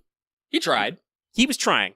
That's the best everybody can say, right? He was in a position of terrible burden, and he was our president when the probably most tragic and shocking thing happened to us in, like, the history of this country. And that, like, if you don't think about it, like, if you don't flash back to those days, even as a kid, I vividly remember 9/11. Like, vividly. That's flashbulb memory. I will always remember what I was doing when that happened. Which was, I was homeschooled at this point, so I was sitting in the kitchen doing homework, and the little TV was on, and my mom kind of like looked up because she was hanging around because it was in the kitchen, which was also where our computer was, so kind of funny how that works, but it was just like on this little tiny ass CRT television that was just in the kitchen, so we could, there was like a little table in the kitchen so you could eat or you could do stuff in there, and it was just watch stuff while you were working. It was like, all the news breaks in, and like, no, the breaking news, something's happened to the tower, and then I was watching on TV with everybody when the towers went down. Like, I don't... Actually, that's one of those things, like, I have, like, a horrible... Like, I can't remember anything before I was, like, 4 or 5. Like, I have nothing. But, yeah, no, like, I remember 9/11. Like, yeah, I was in high school. I was in my English class. It was before class had started. Everyone's just kind of chilling, and everyone's like, oh my god, we gotta turn on the fucking TV. Shit is going down. We're like, what? Yeah, that's, in my psych class that I took for college, they talked about that. There's different kinds of memory. That's flashbulb memory. That's when certain, like, shocking or pivotal things happen to you, your brain creates a perfect snapshot of that moment. That's why they call it flashbulb. It's like it took a picture. You will almost always recall your exact circumstances and what was going on at that moment. And I think 9/11 is that to a lot of people. So Bush was the president then, and I think some people pushed him in some wrong directions maybe out of that, but when that happened, we were a singular country in that moment, and it was a whole thing. And like I said, I don't necessarily agree with how everything turned out there, and I don't necessarily agree with some of his ideas, but he did okay. He was trying. Well, you gotta remember, as much as we like to put a burden on the president, it is not all the fucking president. No, if you're like, oh man, we really shouldn't have gotten into Iraq or whatever, like, that's more on his advisors, who were, like, pushing him in that direction, because, boy howdy, we really wanted to go round 2 with Saddam, which, I mean, that's fair. We really should have, if we were going to be on the purpose of toppling governments, I kind of think we really should have done that right the first time around. Yeah. But that was post-Cold War America, and it was like, yay, we don't have to fight a terrible war that'll end the world with Russia. Let's just use all our fun toys and be, slap Saddam on the wrist and be like, Mr. Hussein, don't do that again, or we'll be back. And he was like, okay, I'm not going to do that exactly again. But boy howdy, am I going to rattle some sabers behind closed doors. And possibly on television. Then after 9/11, everybody was like, oh, you want to invade some countries? Sure, fuck it. Let's roll. Like, the approval rating to go into Afghanistan was crazy high. Nobody was upset about that. Yeah, only after a year later, and people are all like, maybe so great. But I guarantee you, like, at the moment, everyone's like, go get them. Fuck them up. The president was like, okay, we're gonna launch. Well, they actually played clips in this documentary, which is like, hi, I'm President George W. Bush, and I'm going to tell you that we've begun attacks we've blown up Al-Qaeda camps in Afghanistan and attacked sites of the Taliban government, which hides them. Our goal is to make it so that Al-Qaeda cannot launch terrorist attacks out of Afghanistan. And then it was just like, fuck yeah, no, fuck those guys. Let's get them. And like, not like is it not enough to cry because I don't think that 9/11's like a personal tragedy to me or anything, but like they were showing clips of like they showed the whole thing with silence, dramatic silences, the towers going down, the planes hitting, the aftermath, and like people in real emotional states, and then they go to the moment where Bush visited and he like gets on the megaphone and like he's talking to them, and like one guy in the crowd says, we can't hear you, and he on the megaphone goes back, but I can hear you. And all of America, you're like, damn, that's a pivotal moment of history, and I was alive for that. Mm-hmm. But at the same time, boy howdy, it's really interesting to get that retrospective and hear them talk, hear historians and analysts break down. So they're like, yeah, so Colin Powell wasn't really keen on the Iraq thing, but Rumsfeld was really after it. So we got this sorted out, and we were like, they had a former CIA director be like, so there was a type of intelligence that the White House liked at that time that they didn't like, and you kind of learn the difference. So it's like. That's my history, me being like, yeah, learning context to that stuff I was there for is really amazing. Also, it's really great to look in retrospect because, they talked about, tech stuff was one of the episodes I watched, so they went back to the beginning. They talked about Friendster, into MySpace, into Facebook, and it's really interesting to see that because when part of it was my parents have always been cautious with, not overly cautious, because they were like, you can go play outside with your friends and stuff, but it also was very much like all right, don't stay on the internet too long. No, you can't sign up for that website. What are you going to do? We're monitoring your internet access. We want you to be safe and stuff. So, and all the people I knew were kids who were, 9 or 10 or whatever, going into, a couple of years later as some of that stuff took off, who were in the neighborhood. So it was like, I didn't go to school. I was homeschooled by the 2000s. So it's like, I don't need a MySpace or whatever to talk to my friends. If I want to talk to my friends, I can pop open my window and yell at them when they're on their front lawn, which is right next to my front lawn, kind of thing, right? Yeah. Theoretically, they had a little upstairs balcony, so I could pop one of my side windows in my bedroom on the second floor, and we could talk back and forth. That was social networking for me. That sounds awesome. Yeah, no. Living next to people's kind of rad. I kind of miss that sometimes. After that, I lived in rural or suburban areas as opposed to I guess a gated community is technically suburban, but it's very tightly packed. So you're at a certain closeness with people, which is interesting. And I kind of miss some of that access. I live in a small town now. I could walk more, but it's at the same time, it's do I really need to walk to a CVS pharmacy or Publix? I could if I need to. If I don't, why would I? Also, there's a giant highway in the way. Thanks, Florida. Yeah, I'm sorry. You're in Florida. It's hot. There's bugs and there's pollen. So, no. Yes. Also, like I said, the way Florida's, your city only exists because there's a state or a national highway running through it at certain points. So, yeah. It's great if you had a car anywhere. I don't like cars. I don't like driving. I don't have a valid driver's license right now. It's just because I made her tits too big. Fuck! Damn these curves! Perfect. There's a perfect soundbite. Audience, in the future, if you're making funny clips, where people apparently fans of things do that sometimes, where they'll chop down your stuff into just the funniest moments. That's one of the funniest moments right there. Let me give that for free. Lucky yelling about making your tits too big. But yeah, social media stuff is super interesting to look back and be like, oh yeah, no, I remember hearing about MySpace, but that wasn't a thing I was into, and then Facebook just took off. And goddamn, Zuckerberg is so young. I forgot how young he was when he started that. They were interviewing when he was 19. He's pimply. He's he dropped out of college. I'm like, oh yeah, I started it in a college dorm, and I was glad that I thought maybe a few hundred people would sign up, and now it's the biggest thing in the world. It's crazy.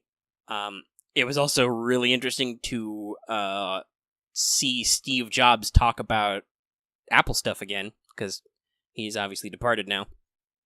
But watching back the presentations where he's like, the iPod, and you're like, oh yeah, that's a thing that changed life forever.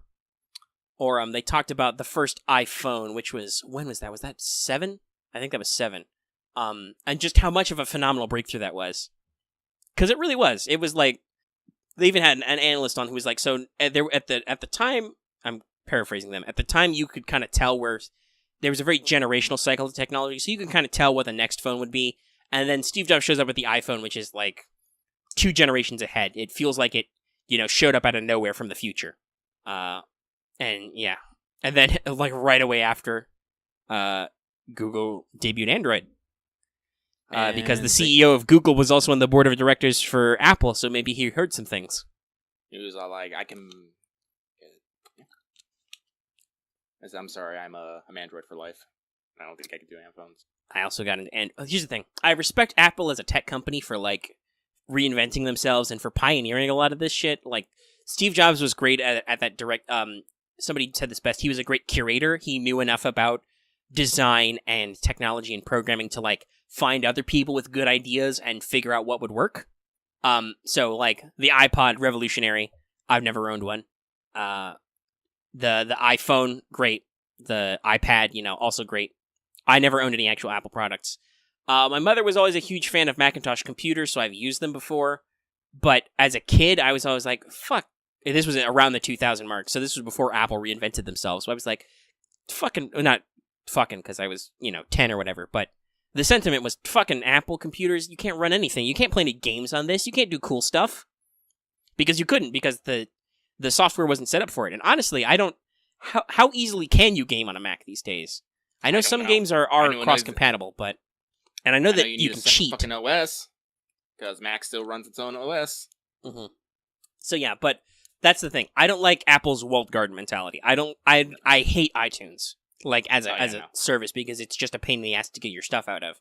You gotta have the software, and you gotta have the setup, and you gotta do the thing, and it never comes out, and it's like, oh, if you want to download this podcast, get it through iTunes, and you can do all that stuff, and we'll organize your... No, fuck you.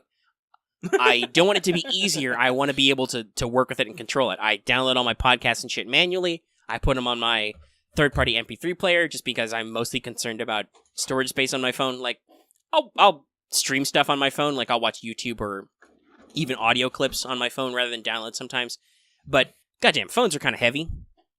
And I don't have all the space in the world on them because I put several gacha games on them. Yeah. So, that can take up some space. So it's like, I'd much rather have this ancient-ass, half-beat-up MP3 player that's dirt simple to use. It carries a couple gigs. I can put podcasts. I can put audiobook. I can fit, like, an audiobook or two on it. And just, like, keep that around for spare listening because it's small and easy to carry. That's something that I feel like the fact that everything is on your smartphone now, that's kind of an art that's gotten away from us, which is portability. That's the direction, like, iPod was going until... Basically, they were like, fuck it, everybody just listens on their phones. But you can't really fit your phone into your pockets all the time. Like, you can fit it in some pockets, but it takes up a lot of space in there. And you can do belt clips, but, like, for me, I wear a lot of shorts. That means they kind of drag on your shorts a little bit. Because the elastic's like, fuck, this is heavy. We're not meant to hold this up. We're meant to gently cushion around your waist and not go anywhere. But also not cramp your style. And if you ask me, by the way, you mentioned I live in Florida. That's why I wear shorts all the time. It's only just March, and it's like 85 degrees outside every day now. Fuck that. Yeah. Fuck that every day. Yeah, this is actually a thing that's relevant to the show because it delayed recording for a little while when we first started Let's Talk FGO. I was hit by a hurricane and lost power for about a week, and that really sucked in summer. No air conditioning. You gotta open up your windows wide ass and just equalize out the humidity. Once you are the humidity, then you can sleep. Oh, gee, my skin is as wet as the air outside, so I guess everything's normalized and I feel okay. Yeah, goddamn heat. Fucking. Yeah. God, humidity sucks. Oh my god, tentacle hair. What? What are you doing? Hang on. Let me. I'll post you the character. Hang on. All right. Do you want to drop this for just me, or do you want to let okay, Axe is still listening. Several other people have come and gone, but that's the nature of what's up. Yeah, people come and go. Our patrons can listen, but frequently they drop in and out because we talk here for 3 hours. We're at almost 3 hours, so yeah, okay. This is Pochikoya's avatar now. I just realized that I thought like the tentacles were attached to her back. No, the tentacles come from her fucking hair. I was like, God damn it! No, her hair ends in tentacles, and she's wearing a weird headband thing with eyes and wings. Yeah, no. Remember, Pochikoya is the artist who does the elder sister one, who basically has Sheb Nagarath be a Onesan, and she has tentacles for days. She has tentacle hairs too, but this tentacle hair is actually with fucking suckers and shit. And I'm like, God damn it! Still cute though. Yeah. And she's got square pupils, I've noticed. And one tiny fang. Mm-hmm. I'll be honest, the one tiny fang is good civilization. Yes, it is. It's a shame human beings can't do that. Well, you can. Yes, Cosmetics. You can do a lot of stuff with body mods. Let's talk about Eclipse Face sometime, but not today because we're at almost 3 hours, so that means we should probably wrap up. Basically, but that's the thing I've been doing in my spare time when I'm not constantly rewriting Mages of War for the umpteenth time, and just like I said, just chilling on Titanfall. Is PS Plus available now, or do I have to wait a couple days still? What? It should be out tomorrow. Okay, I think they said the 4th. So I'm gonna after this I'm gonna go play Titanfall. I don't know. We talked about Hitman. I might get back into Hitman. That was fun. I'll play some games after this, but we should probably wrap up. And that's what I've been watching in my Netflix time. You know, just chilling with some stuff. TV's an interesting art form. It's interesting. The CNN documentary series always has at least one episode on TV of the era, and usually a couple. And it's super interesting to hear them talk about like how TV has evolved. Like in the 2000s, they spent a lot of time talking about how certain shows set the standards, right? Like The Sopranos was like defining, which is interesting because I've never seen it. I haven't seen a lot of FBO originals because I've never been an FBO kind of person, even as an adult.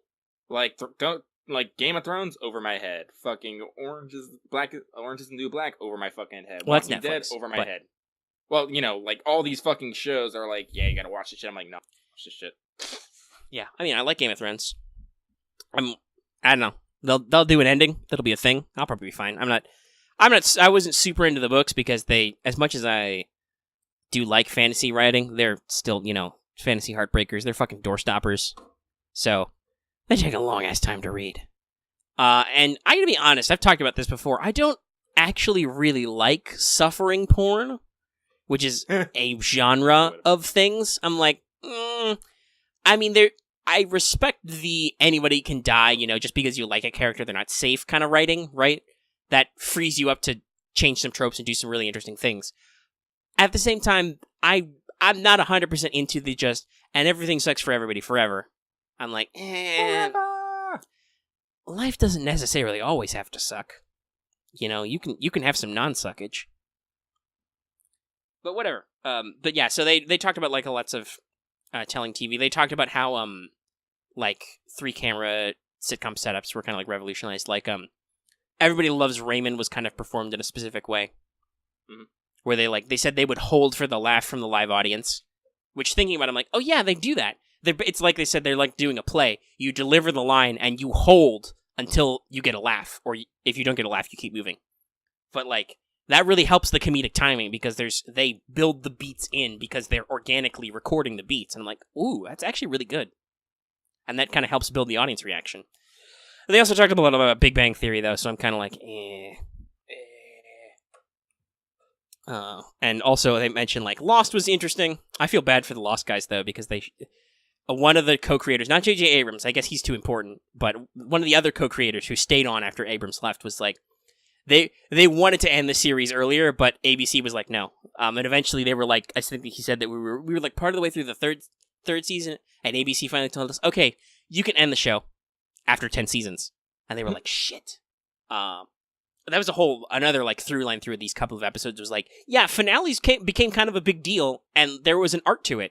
And some shows were made worse because of how they ended. Like, The Sopranos has a very iconic, divisive ending that people don't necessarily know if they like.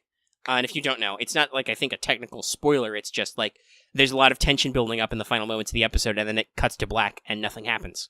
It just cuts, and there's a long black before credits roll. Which, it's kind of like the end of, like, movies like Inception, where it's like, there's that opportunity to, like, did something happen? Did something not happen? What's going on? But at the time, lots of audience members felt the extended cut to black was like, it's pretentious. It doesn't mean anything. Like, it's, what could have happened? It doesn't tell me anything.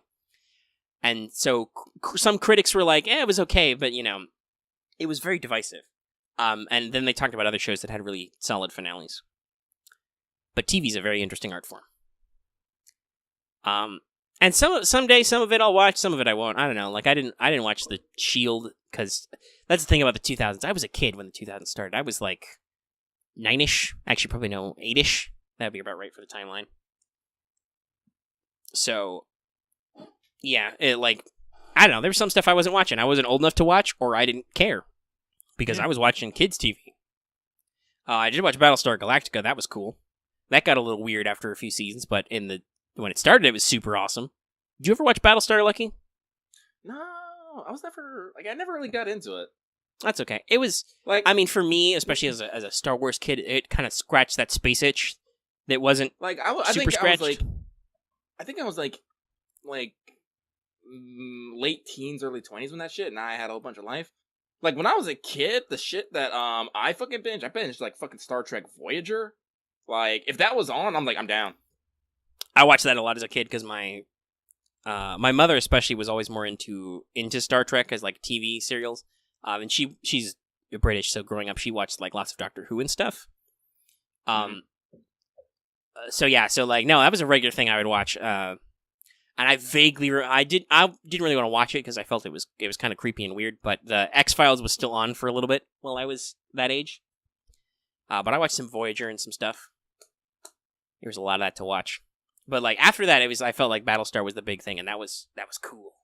I really liked it. It's a cool thing. What I really want to do is someday I want to run the Battlestar Galactica board game because I've seen that played a couple times, and it seems super interesting because somebody's secretly a Cylon, and. Actually, I've played that. One of my best friends has that game. It's super fucking fun. Yeah, it sounds like it. I'm gonna save this as heck because I don't know what the fuck I'm doing. Hold on, I'm gonna switch over to the official Twitter and retweet that. Heck, there it is. Like you mentioned a show. Now I gotta upsell, man. I gotta get people interested. I don't know what the fuck I'm gonna call this episode, but marketing. Speaking of that, we're at 3 hours, so let's be done. Let's be done. You have anything fun to say? I figured we were heading there. As I lean into my microphone a little too much because my nose itches. I'll take that as a no. You're busy arting. Yeah. Alright, so real quick, I will say, hey everybody, if you like this episode, give it a like. If you have any comments, leave them in the comment section down below because we like comments. Don't forget that thing I said about saying Lucky was cute.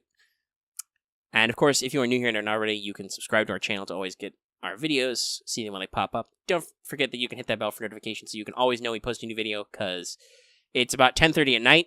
This recording is finishing, so I have no fucking idea when this video is going to be done and goes on YouTube. So you can always know when it actually goes live if you turn on the bell. And like it says at the front of the episode, consider supporting us on Patreon. You can get access to the episode in audio format, which will probably be up by like 11 o'clock, at least, if not sooner. And for just as little as $1 a month. And like we said, it really helps us out. It keeps us motivated. It lets us do new stuff at the channel. And get some stuff. Like, I'm actually thinking, because we've had some power flickery and some stormy stuff already, and I'm thinking, I really need to get me a battery backup so that I can record stuff and not worry about everything exploding. Mm-hmm. So I'm going to look into that, and that would be what your Patreon dollars go to is stuff like that. And also keeping us alive a little bit. Not like full-time keeping us alive, because you don't pay us enough for that, but keeping us alive a little bit. Literally keeping us alive. A little bit. All right, well, with that thought, we're going to go ahead and wind down What's Up, the episode where we talked way too much about Tabletop. Yeah. It's how we do!